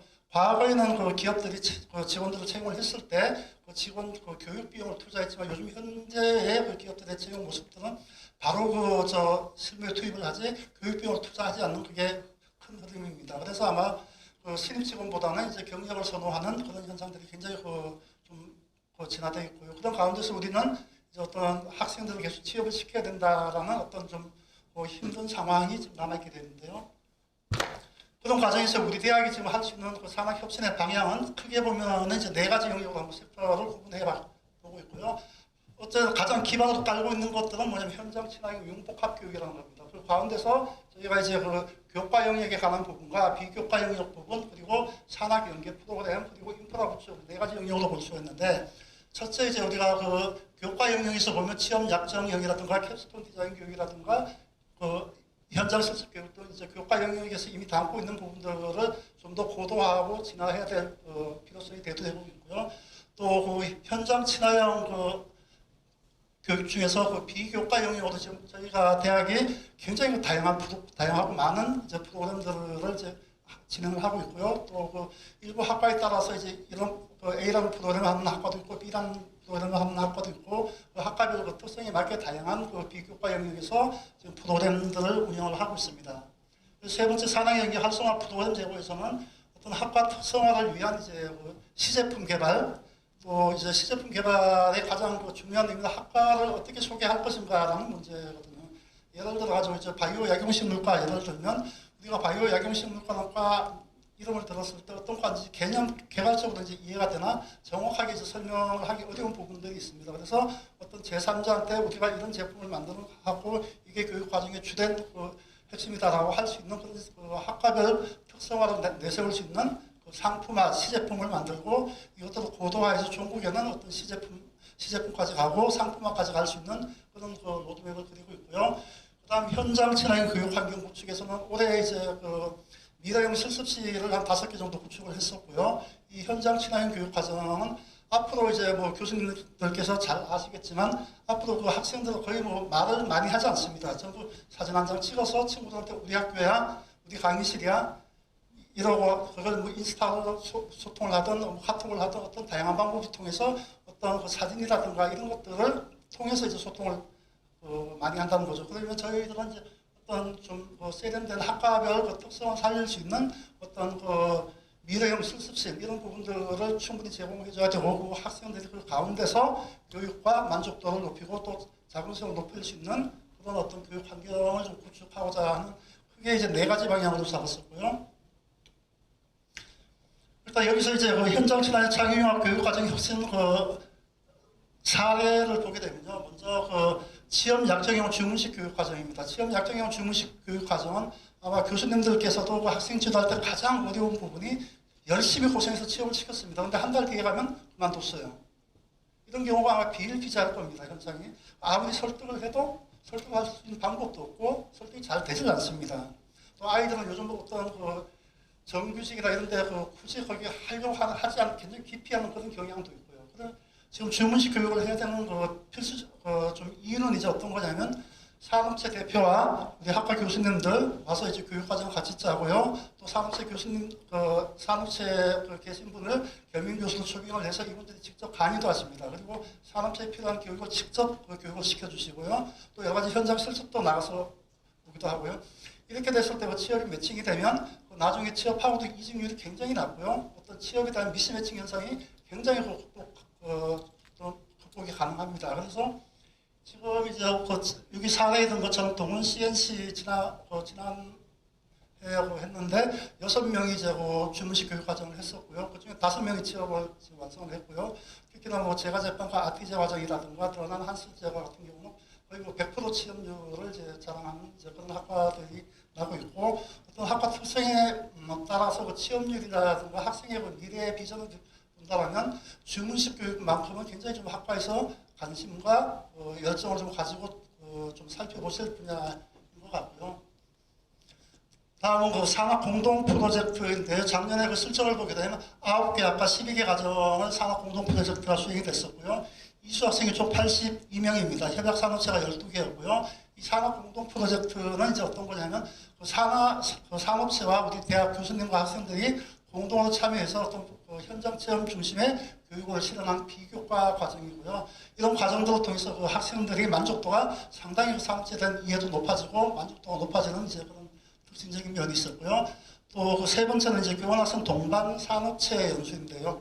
이 부분은 주로 이제 강의실에서만 이제 교수님과 학생들이 수업을 하다가 현장에서 직접 나가서 산업체와 교수님과 학생들이 3자 간의 어떤 연수를 하게 되는 이제 그런 아주 의미 있는 사업이고요. 이 과정은 지난 학기에 이제 27명의 학생이 참여를 했었고요. 사업 만족도가 4.96, 또 산업체 만족도가 4.88로 아주 관심이 있는 그런 이제 프로그램입니다. 다음은 이제 표준 현장 실습 학기제인데요. 지난해 총 이수한 학생은 65명이고 산업체 만족도가 4.64, 학생 만족도가 4.64로 우연찮게 만족도 점수가 똑같은데요. 이 표준 현장 실습은 사실은 굉장히 좀 어려운 과정입니다. 어려운 과정이고 여러 가지 이제 산업체에서 비용을 부담해야 되는 문제가 좀 어려운 과정이 있기 때문에 이제 저희만의 문제는 아닌 것 같고요. 어떤 제도적인 어려움은 있으나 저희 대학은 전년도에 한 25명 정도가 있었고 올해 이제 65명으로 굉장히 양적인 성장과 질적인 성장을 같이 이제 달성해 나가고 있는 단계고요. 다음은 이제 캡스톤 디자인 교육 과목인데요. 캡스톤은 지금 여기 나와 있는 자료에서처럼 총 876명의 학생이 작년 한 해 동안 이제 이수를 했고요. 산업체 만족도도 4.58, 학생 만족도도 이제 4.43점으로 굉장히 높은 프로그램이었고, 캡스톤의 의미는 아마 모두들 잘 아시겠지만은 이 캡스톤의 현장 실습 교육이 아마 가장 하이라이트가 아닐까 싶습니다. 물론 이 교육 과정을 진행하시기 위해서 실제 담당하시는 교수님께서 상당히 좀 고생도 많고 노력도 많은 부분은 알고 있는데요. 어쨌든 이제 우리가 현장 친화인 교육 과정으로 감이 있어가지고 가장 핵심적인 이제 교육 과정 중에 하나가 이제 캡스톤 디자인이라고 말씀드릴 수 있고, 저희가 지금 올해 캡스톤 디자인 홈페이지를 지금 구축을 해가지고요. 여태까지 아까 모두에 보여드렸던 영상들을 홈페이지에 다 답세하고 이 홈페이지에 와서 학생이든 졸업생이든 재학생이든 학부모님들이 오셔가지고 이 과는 이런 작품을 하는구나, 저 과는 저런 작품을 하는구나라고 알 수 있는 어떤 자료의 공유성. 기존에 이제 우리가 어떤 행사라든가 이런 걸 하게 되면 행사는 한번 끝나고 나면 그게 녹화 기록이나 이런 것 자유 공유하기 사실 굉장히 좀 어려운 측면이 있었습니다. 그래서 아마 이런 좀 플랫폼 형식의 홈페이지를 통해 가지고 우리가 캡스톤 디자인 자료라든가 이런 부분들 계속 업데이트해서 나가고 있게 되고, 그게 어떤 학과의 소개 자료라든가 학과의 발전에 원동력이 될 수 있도록 이제 그렇게 좀 활용할 계획입니다. 그리고 지금 이제 캡스톤이나 현장 실습 관련해서 저희가 어떤 제도적으로, 규정적으로, 물질적, 예산적으로 계속 지속적으로 좀 개선해 나가고 발전시켜 나가기 위해서 최선을 다하고 있다는 점 다시 한번 말씀드리고요. 다음은 이제 산업체 탐방인데, 산업체 탐방은 작년에 이제 처음으로 저희가 시험적으로 이제 했던 사업이고요. 총 참여 학생이 200명이 참여를 했었고, 학생 만족도가 이제 4.79점이 나왔었고, 이게 각 학과별로 해서 학과 특성에 맞는 이제 산업체 탐방을 했었고, 학생들의 일반적인 반응은 현장 탐방이 너무 의미가 있었다. 학과 전공을 하는데 굉장히 이해가 되고, 내가 이제 졸업하고 나서 현장에 갔을 때 어떤 일을 할지 감이 잡힌다라는 굉장히 좀 긍정적인 반응이 나왔었고요. 올해는 이제 연속 사업을 해서 이런 부분들도 더욱더 발전시켜 나가도록 하겠습니다. 다음은 네 번째로 이제 산업혁신 관련 시제품 개발 사업인데요. 시제품은 이 사업은 지난번 저희가 이제 5대 시군적으로 이제 실시한 사업이고 공모 과정을 거쳐가지고 많은 학과에서 참여를 해주셨고요. 그 가운데 5대 사업으로 이제 4개 학과가 이제 선정이 됐습니다. 4개 학과 선정이 됐고 그거에 대한 이제 결과물이 이제 거의 다 완성이 된 상태고 이번 주 금요일날 이제 결과 발표까지 그런 또 일정까지 잡혀 있습니다. 먼저 그 시각 디자인과에서 해주신 경기 상상 캠퍼스 메인 캐릭터 디자인 개발 사업을 고요. 시각 디자인과에서는 지금 요 사업뿐만이 아니고 또 이제 캡스톤 디자인, 또 졸업 작품전 이런 것들을 이제 경기 문화재단과 경기 상상 캠퍼스 그리고 상상 캠퍼스 입주해 있는 18개 산업체가 연결을 해서 지금 같이 복합 사업을 진행을 했었고요. 이 복합 사업에 대한 의미는 이제 어떤 거냐면 전문 대학에서 감히 타 대학에서 이런 성과적인 모델을 찾기 어려운 부분이 있습니다. 대부분 이제 캡스톤은 어떤 수업적인 면에서 이제 끝나는데 시각디자인과에서 했던 이 모델은 산, 관, 학 연계한 가장 표준적인 모델이었고요. 이것도 더 진화해서 어떤 상품화 판매까지도 이어지는 이제 그런 로드맵을 저희고 지금도 이제 활성화돼서 지금 진행이 되고 있습니다. 그래서 아마 이런 부분들은 우리 대학이 갖고 있는 아마 산학협력 모델의 가장 대표성을 띌 수도 있고 가장 좀 적극적으로 발전시켜야 될 성공적인 모델로 보여지고요. 다음은 이제 바이오 약용식물과에서 했던 정서 안정 약용 허브 키트를 메디컬 허브 센터와 같이 공동으로 개발을 했는데요. 일단 바이오 약용식물과에서 이제 정체성과 이런 부분들을 잘 나타낼 수 있는 이런 이제 산업체와 이제 특성들을 했고요. 이게 이제 다음에도 계속 이제 고도화 작업이라든가 이런 부분들을 거쳐서 우리 대학에 갈 수 있는 상품화, 시제품 상품화 쪽으로 계속 발전시켜 나갈 수 있도록 하겠습니다. 그리고 이제 반려동물과에서 도구 위트 아트 그루밍을 했는데요. 이 부분도 이제 저희가 이제 반려동물과라든가 이제 신설학과로서 어떤 신설학과에 대한 정체성 그리고 또 여러 가지 산학협력에 따른 이제 상품화, 시제품화를 할 수 있는 어떤 그런 상당한 좀 의미가 있고요.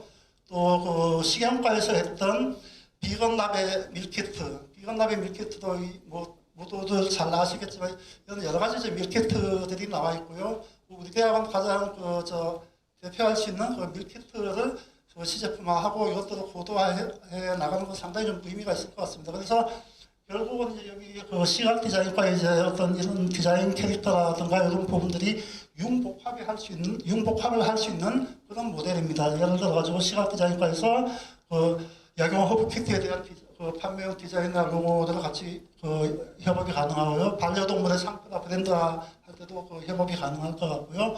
또 비건 밀키트에도 여러 가지로 활용해서 여러 가지 융복합 교육 과정을 할 수 있는 이제 그런 어떤 기반적인 역할들이 될 것 같고 모두에도 말씀드렸던 것처럼 이제 앞으로의 교육 과정은 굉장히 융복합이 생명처럼 지금 되어 있습니다. 그래서 저희도 어떤 산학협력의 방향이 산업체와 학과와 또 학과와 학과 간에 융복합을 할 수 있도록 이제 그런 측면으로 하고요. 다음은 이제 저희 대학의 가장 좀 의미 있지만 이제 막연하게 이제 좀 진행되는 그런 산학협력 촉진위원회가 아마 학과별로 다 구성이 되어 있고요. 최소한 1년에 한 2번 내지 3번 정도 이제 학과별로 산학촉진위원회를 좀 하시고 계신 걸로 알고 있습니다. 또 열심히 잘 해주시고 계시고요. 근데 이제 산학협력 촉진위원회는 어떻게 보면 이제 우리 대학의 산학협력 촉진의 방향과 결과를 측정하고 산업체 의견을 받아들이는 가장 중요한 위원회 중에 하나라고 저는 생각을 하고 있습니다. 그래서 학기 초에 산초기를 학과 교수님들과 산업체 인사분들이 구성을 하셔가지고 1년 동안의 어떤 교육 과정에 대한 부분, 또 산업체 동향에 대한 부분들이 설계가 되고 나중에 이제 연말에는 이제 이것들에 대한 피드백과 결과 한류 이런 시스템까지 할 수 있는 아주 중요한 부분이라고 저는 생각하고 있고요. 그래서 어떤 학과별 이제 산학협력 촉진위원회에 대한 활성화와 지원 이런 부분들을 굉장히 좀 강화를 해 나가겠습니다. 다음은 이제 현장 친화형 교육 인프라 구축 사업인데요. 어떤 저희 산학협력 쪽에서 어떤 현장 친화형 지금 저희 강의실이 갖고 있는 여러 가지 이제 장점도 있지만 단점도 많은데 어떤 현장과 시대 흐름에 따른 여러 가지 이제 변화 요인이 생겼고요. 또 시대상을 강의실에 다 반영해서 우리 학생들이 와서 바로 강의실에서 수업을 하면서 현장감을 느낄 수 있는 이제 그런 컨셉을 가지고 있고요. 아마 이론적 배경은 모두 다 이해를 하실 거라고 보고요. 지금 올해 2022년도 추진 실적을 보게 되면 이제 그 현장 민원 실습실 5개를 구축을 했고요. 올해는 이제 예산적인 문제 때문에 한 실당 한 5천 정도의 예산을 가지고, 물론 입찰 과정에서 금액적인 면은 약간 변동이 있었으나 기초 예산은 한 5천만 원 정도 가지고 이제 여러 가지 5개 학과에 대한 실습실 구축을 했고요. 2023년도 계획은 이제 그 5개 이상 이제 구축을 하고, 또 인재 캠퍼스에서 취업존을 구축해서 지금 이제 그 미림관에 있는 작카페에도 취업존으로 또 활성화할 수 있는 이제 그런 계획을 가지고 있고요. 2024년에는 이제 그 현장 미래 실습실 5개 이상 구축하고, 해당 캠퍼스에 이제 창업존이라는 이제 구축 계획을 가지고 있습니다. 그래서 아마 해당 캠퍼스도 상대적으로 이제 좀 창업존이 구축되고 멀티 강의실적으로 이제 구축이 된다면 지금보다는 훨씬 여러 가지 교육 환경이라든가 인프라 환경이 좀 더 이제 좋아질 수 있는 그런 바탕이 있고요. 일단 저희가 이제 산업협력 촉진을 위해서 여러 가지 이제 많은 제도들이나 프로그램들 이런 것들을 이제 하고 있고요. 또 저희는 이게 뭐 꼭 정답이라고 생각하지는 않습니다. 학과와 많은 소통을 하고 또 좀 더 많은 다양한 학과의 특성에 맞는 프로그램들이 제안된다는 거 언제나 저희는 적극적으로 반영해서 우리 대학이 좀 더 적극적인 산업협력의 장이 될 수 있도록 그렇게 좀 구축해 나가도록 진행하도록 하겠습니다. 그래서 이제 여태까지 쭉 저희가 이제 그 산업협력에 대한 방향과 또 우리가 추진하는 프로그램들 그리고 인프라 구축 이런 부분들에서 말씀을 드렸고요. 산업협력이 나가야 될 방향과 미션에 대해서는 가장 좀 고민스러운 부분이었고, 제 나름대로 이제 어떤 결론을 내렸냐면, 과거에 이제 우리 대학이라든가 업무 프로세스를 보게 되면 입학과 교육과 졸업과 추수관리가 하나의 4개가 굉장히 중요한 축이면서도 각기 개별 요소에 의해서 입학은 입학 업무, 교육은 교육 업무, 졸업은 졸업 업무, 추수관리 추수관리는 개별적인 요소에 의해서 흘러갔다라면, 앞으로는 이 4가지 영역을 시스템적으로 융합을 해서 입학이 잘 돼야 교육이 잘 되고, 교육이 잘 돼야 졸업과 취업이 잘 되고, 취업이 잘 된 학생, 졸업생에 대한 추수관리가 잘 돼야만 다시 입학이 잘 되는 그런 선순환 구조를 구축하지 않으면, 아마 지금도 교수님들께서는 입시 때문에 엄청 스트레스 받고 고생하시는 걸 알고 있는데, 이런 부분들이 선순환이 되지 않고서 아마 입학만 놓고 답을 찾으려고 한다면 아마 답을 찾기가 상당히 어려운 게 현상의 모습이 아닐까 싶습니다. 그래서 저희 산학에서는 어떤 이런 4가지 영역을 좀 더 이제 시스템적으로 구축을 하고 시스템적으로 접근하고, 우리가 어떤 의사결정을 할 때 어떤 시스템적 관점에서 복합적인 요인들에 의해서 판단할 수 있도록 그렇게 좀 구축할 생각이고요. 이걸 통해서 아마 우리 디지털 기반의 수원여자대학 팬덤을 형성해야만 우리 대학이 앞으로 미래지향적으로 롱런할 수 있는 그런 대학을 아마 가지 않을까 싶습니다. 그래서 이런 부분들에 대해서 많이 좀 가치 공유와 또 산업협력 혁신에 많은 관심과 또 참여를 부탁드리겠습니다. 이상입니다.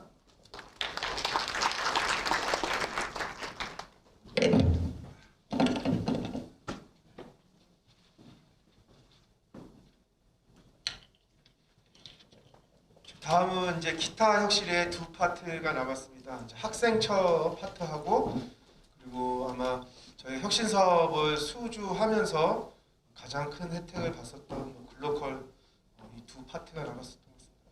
학생처 발표하도록 하겠습니다.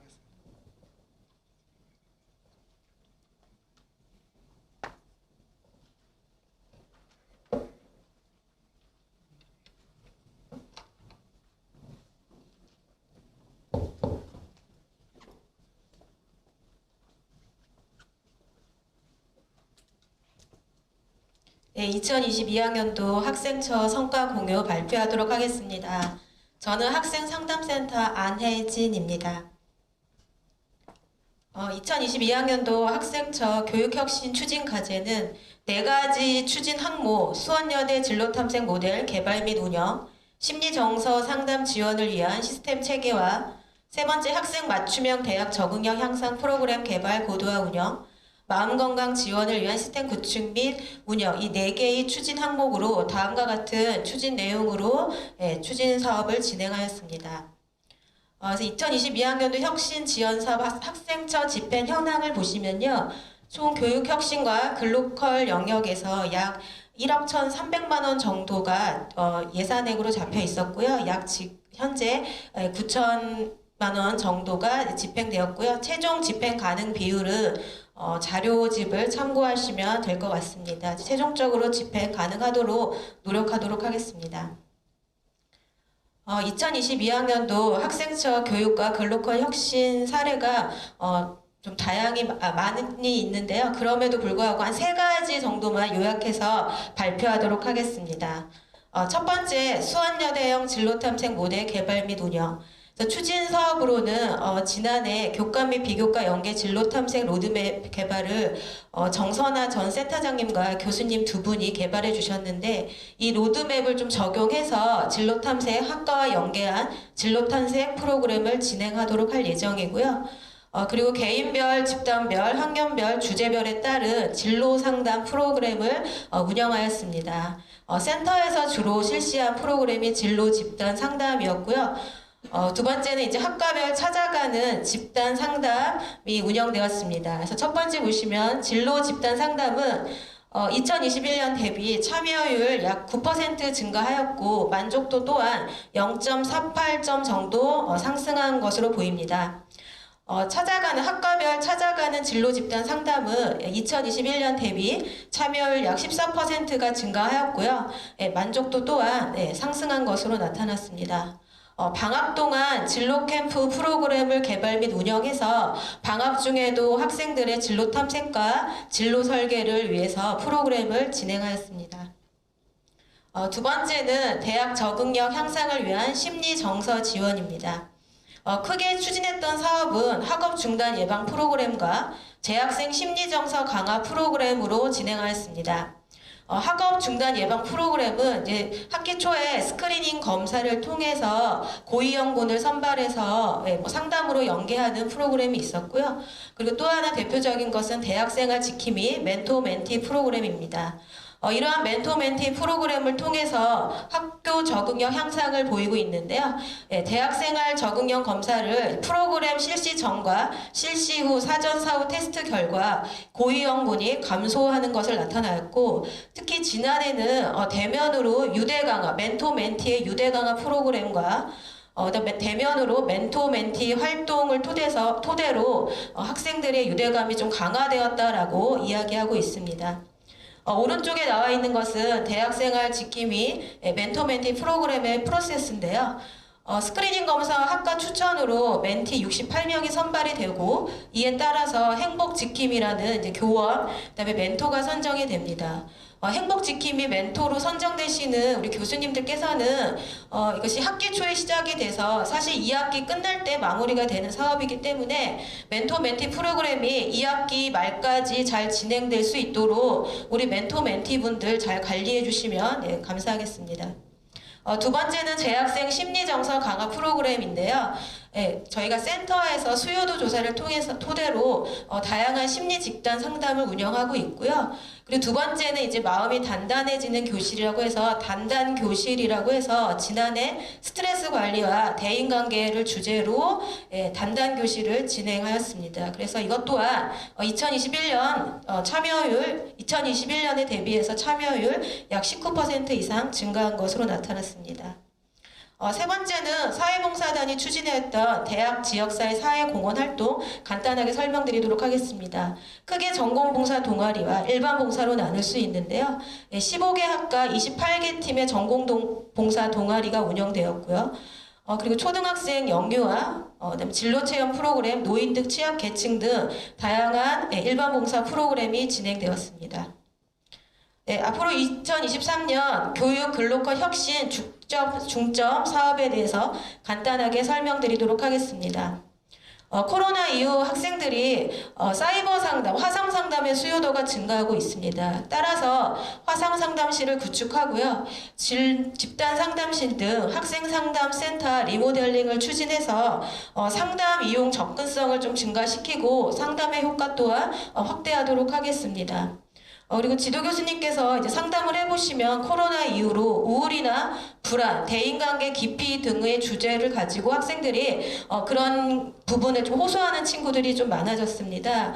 그래서 수요도 조사를 토대로 해서 학생 맞춤형 심리진로 프로그램 등을 좀 확대할 예정이고요. 그리고 이러한 심리진로 프로그램의 매뉴얼을 개발해서 배포하도록 하겠습니다. 세 번째는 이제 중도 탈락률 감소를 위해서 책임지도 교수 상담 역량 강화인데요. 저희가 바뀐 학생 이력 관리 시스템에서 학생들이 대학 생활 적응형 검사를 실시하게 됩니다. 그러면 이러한 검사에 대해서 각각의 학과별 또 지도 교수님별에서 지도 학생들의 고위험군인지 잠재위험군인지 결과들을 확인하게 되시고요. 이러한 것을 바탕으로 이제 지도 교수님들께서 상담을 진행하시는데요.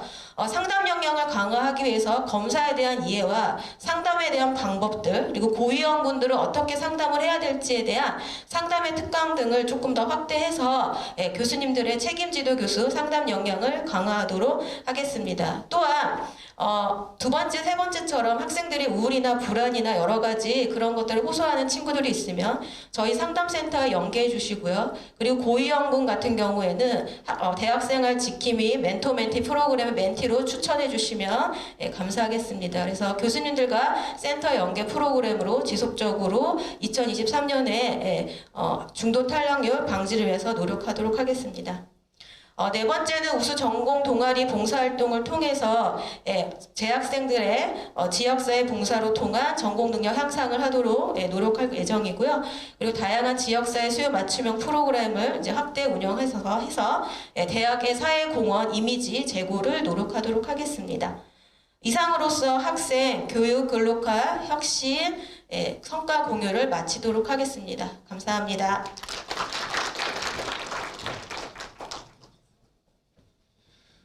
저희 지금 장시간 성과 공유 발표하는데 사실 중간에 조금 브레이크 타임을 가졌으면 좋겠지만 아까 말씀드린 대로 저기 유튜브 스트리밍도 있고 마지막 한 파트 남았습니다.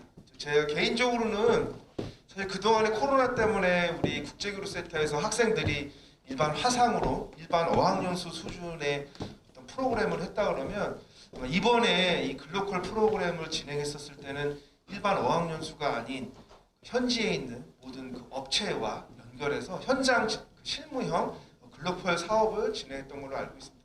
발표는 국제교류센터의 정세균 센터장님께서 해주시겠습니다.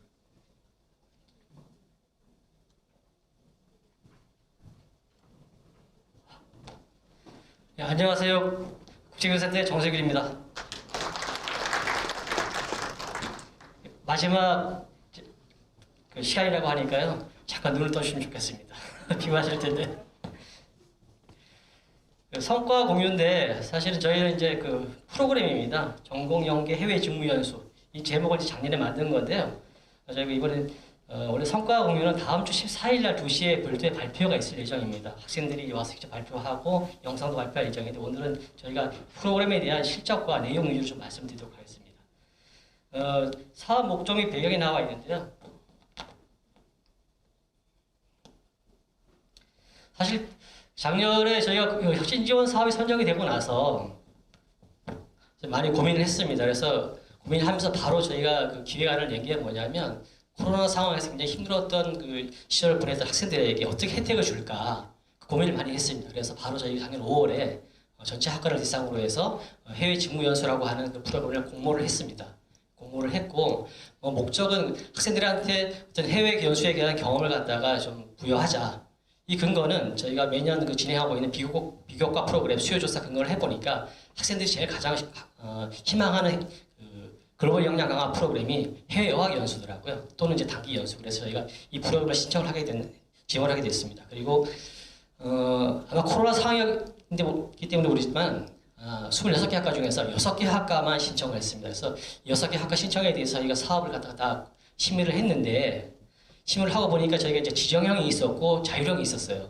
지정형은 저희 국제교류센터가 주관하는 해외 교육기관과 직접 저희가 알선을 해서 학생들한테 파견하는 그런 프로그램이었고, 자율형은 이제 학과에서 자율적으로 산업체라든지 해외 교육기관을 컨택하는 그런 거였는데, 저희가 심사를 해보니까 이 자율형 같은 경우에는 중간에 중개 업체가 있더라고요. 그래서 중개 업체들은 저희가 알아보니까 이 연구재단에서 해당 혁신 지원 사업의 사업 지침 근거에서 약간 위배되는 성격이 있어서 저희가 이 부분은 저희 교비로 지원하는 걸로 해서 사실 저희 국제교류센터에 있는 예산을 팍팍 긁어 모아가지고 1억을 만들었습니다. 그래서 작년에 교비로 갔던 세 개 학과 같은 경우는 저희가 교비로 지원했다는 걸 좀 다시 한번 강조하고 싶습니다.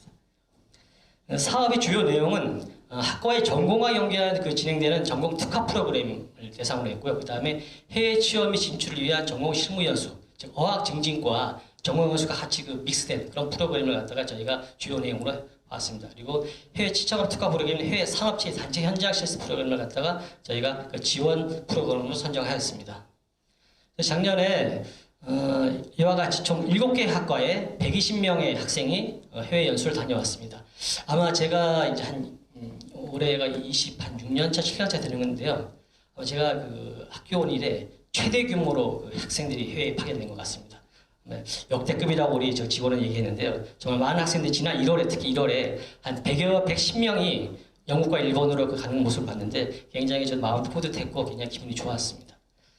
우리 미용예술과 시각디자인과 호텔 외식조리과는 이제 영국 국가에서 2개 기관에서 연수를 진행을 했고요. 그 다음에 사회복지과, 패션 디자인과, 패션 마케팅과는 교비 지원으로 일본에서 진행을 하였습니다. 그리고 한국서비스과는 혁신사업진흥원을 해서 여기는 이제 전공실무 연수라기보다는 그 학과 수업, 현장 실습 차원에서 진행된 건데요. 베트남 항공에서 진행을 하였습니다. 뒤에 이제 그림을 보면서 제가 좀 말씀을 드리겠습니다. 우리 여기는 이제 미용예술과입니다. 미용예술과는 그 영국 버튼에 있는 BSC라고 하는 버튼 사우스 더비셔 컬리지에서 지문연수를 진행하였습니다. 여기는 이제 저희 대학과는 상당히 오래된 교류를 가지고 있고요.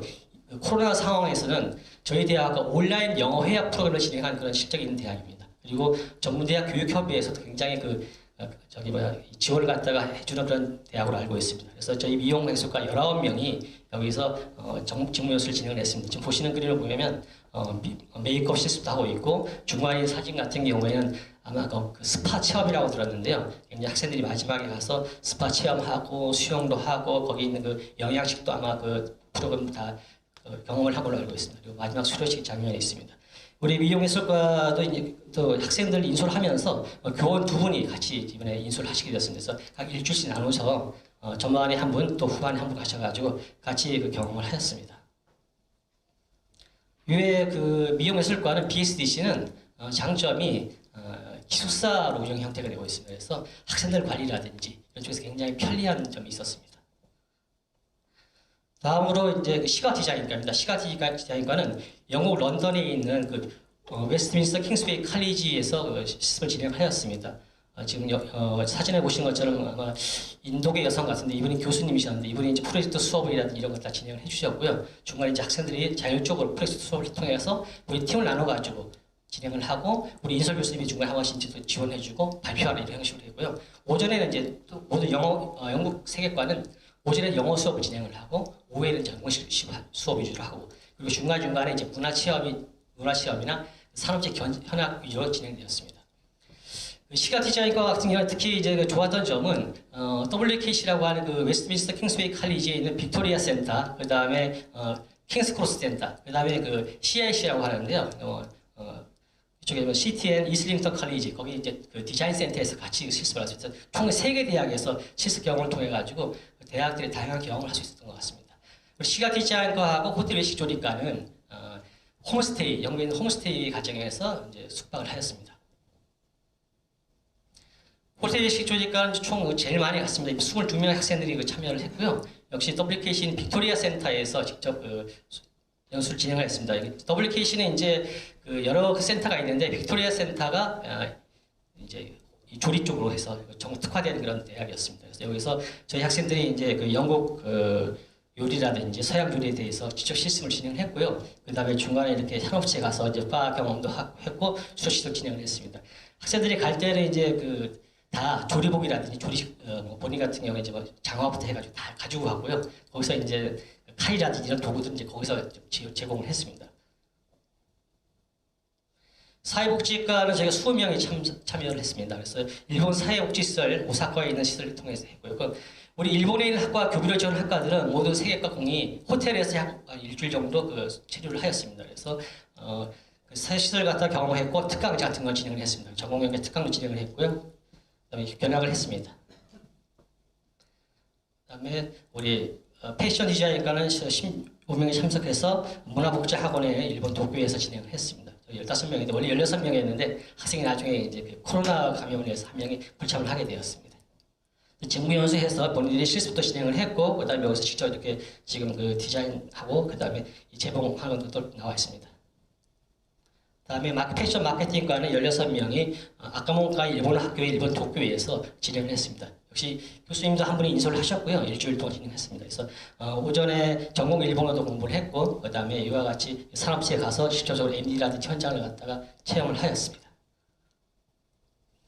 베트남 항공 서비스과 같은 경우는 이제 사실 폐과긴 한데 이제 마지막 그 학년 남은 학년들이 이제 항공 서비스과 그 안전 체험 때문에 실습을 가게 됐습니다. 그래서 베트남 항공교육원에서 저희가 베트남 호치민에 있는 항공교육원에서 실습 진행했는데 여기는 단독으로 진행하지는 않고 이제 공유 영상 내에 같이 공동으로 해서 조인해서 진행하게 됐습니다. 저희 이제 현재 만족 조사 결과는 한 4.64 정도가 나왔습니다. 이렇게 뭐 상당히 높다면 높을 수 있고 낮다면 낮을 수 있는데 아마도 낮았던 내용들을 그저 보니까 저희가 이제 홈스테이 같은 경우는 우리 학생들이 상당히 기대가 높았던 것 같아요. 근데 가서 보니까 실적으로 대한민국의 이 생활 수준이 굉장히 높았다. 오히려 영국의 그 홈스테이 하는 가정들이 우리보다도 좀 이렇게 더 생활 수준이 떨어지거나 그다음에 굉장히 춥고 그다음에 난방이라든지 우크라이나 전쟁에 인해 가지고 이 난방 시설이 제대로 가동하지 않아서 그런 불편한 점들이 좀 있었다라는 것이 저희가 주관식으로 좀 의견을 받은 내용들이 됐습니다. 그래서 저희가 뭐 성과라고 하는 부분들은 사실 그동안 대부분 어학연수 위주로 해외 어학 진행이 되었는데요.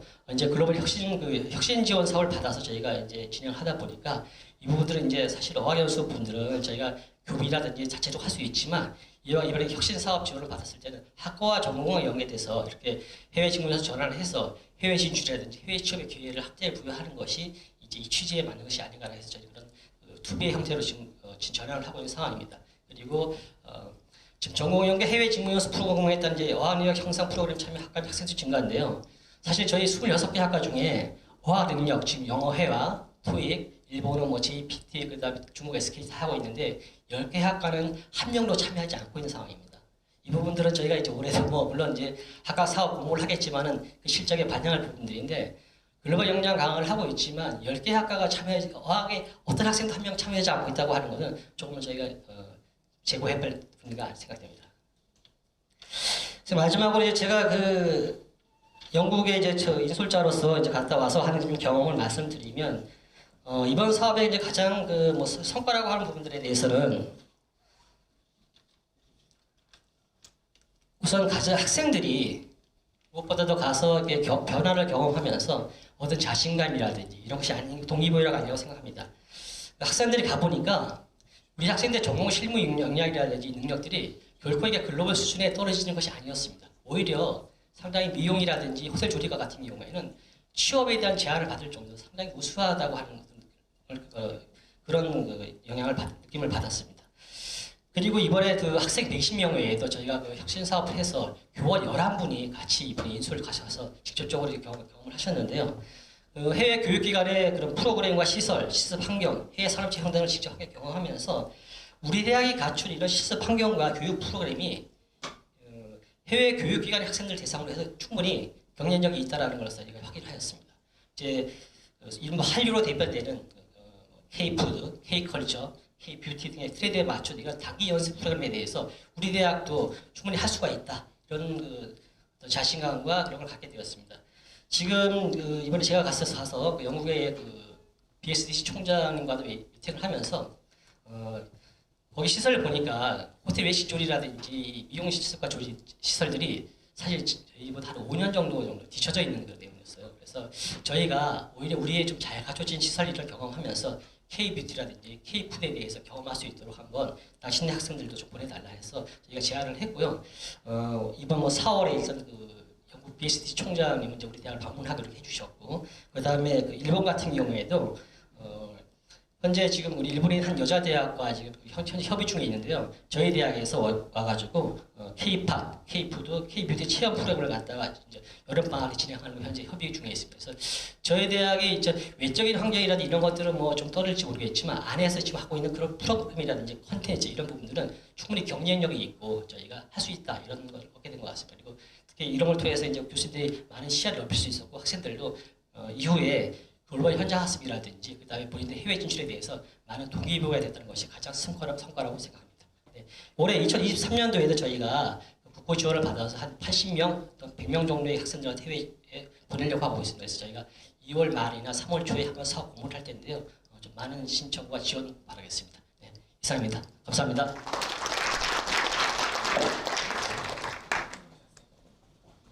오늘 발표자들 모두 다 수고 많으셨습니다. 사실은 2023년도 혁신 사업의 계획을 발표하는 자리가 아니라 사실 2022학년도 우리가 운영했던 혁신 사업의 성과 공유 자리입니다. 기조에도 말씀드렸지만 우리 정세규 팀장이 발표해준 대로 지원한 학과와 지원하지 않은 학과들의 양극화 현상이 좀 있었습니다.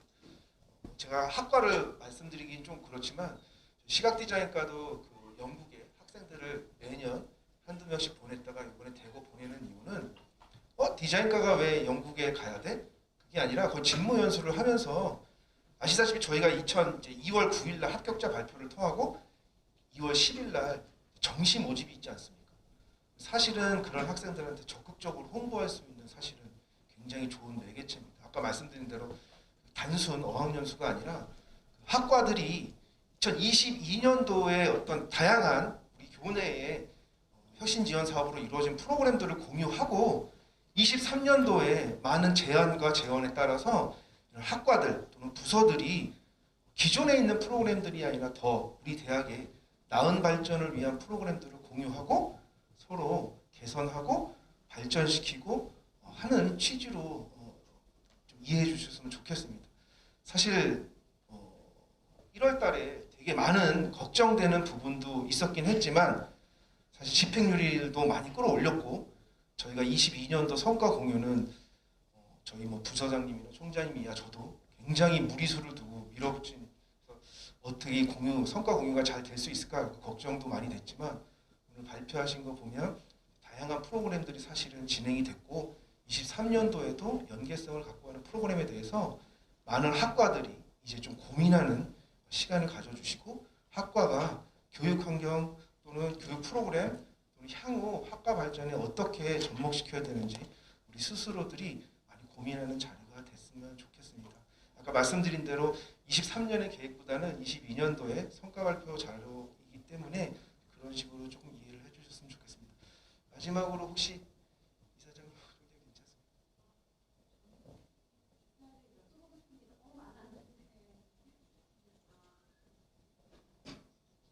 그러면 따로 사실 이제 질의응답 같은 것들은 저희가 취합해서 부서장들이나 관련 부서에서 설명을 해드리는 걸로 하도록 하고 공식적으로는 성과 공유회를 마치도록 하고 혹시 이 자리에서도 따로 이렇게 질문하실 것 이외에 전체적으로 부서에 아니면 사업에 대해서 질의응답 있으시면 좀 질의응답 갖는 시간으로 하겠습니다. 아니면 따로 이렇게 질의응답 하는 것들을 전체적으로 취합해서 전체적으로 공유하는 자리로 할까요? 네, 알겠습니다. 오늘 너무 긴 시간은 저희가 이제 4시 얼추 마치기로 했지만 긴 시간 함께 해주셔서 너무 감사드리도록 하겠습니다. 공식적으로 성과 공유의 포럼을 모두 마치도록 하겠습니다. 감사합니다.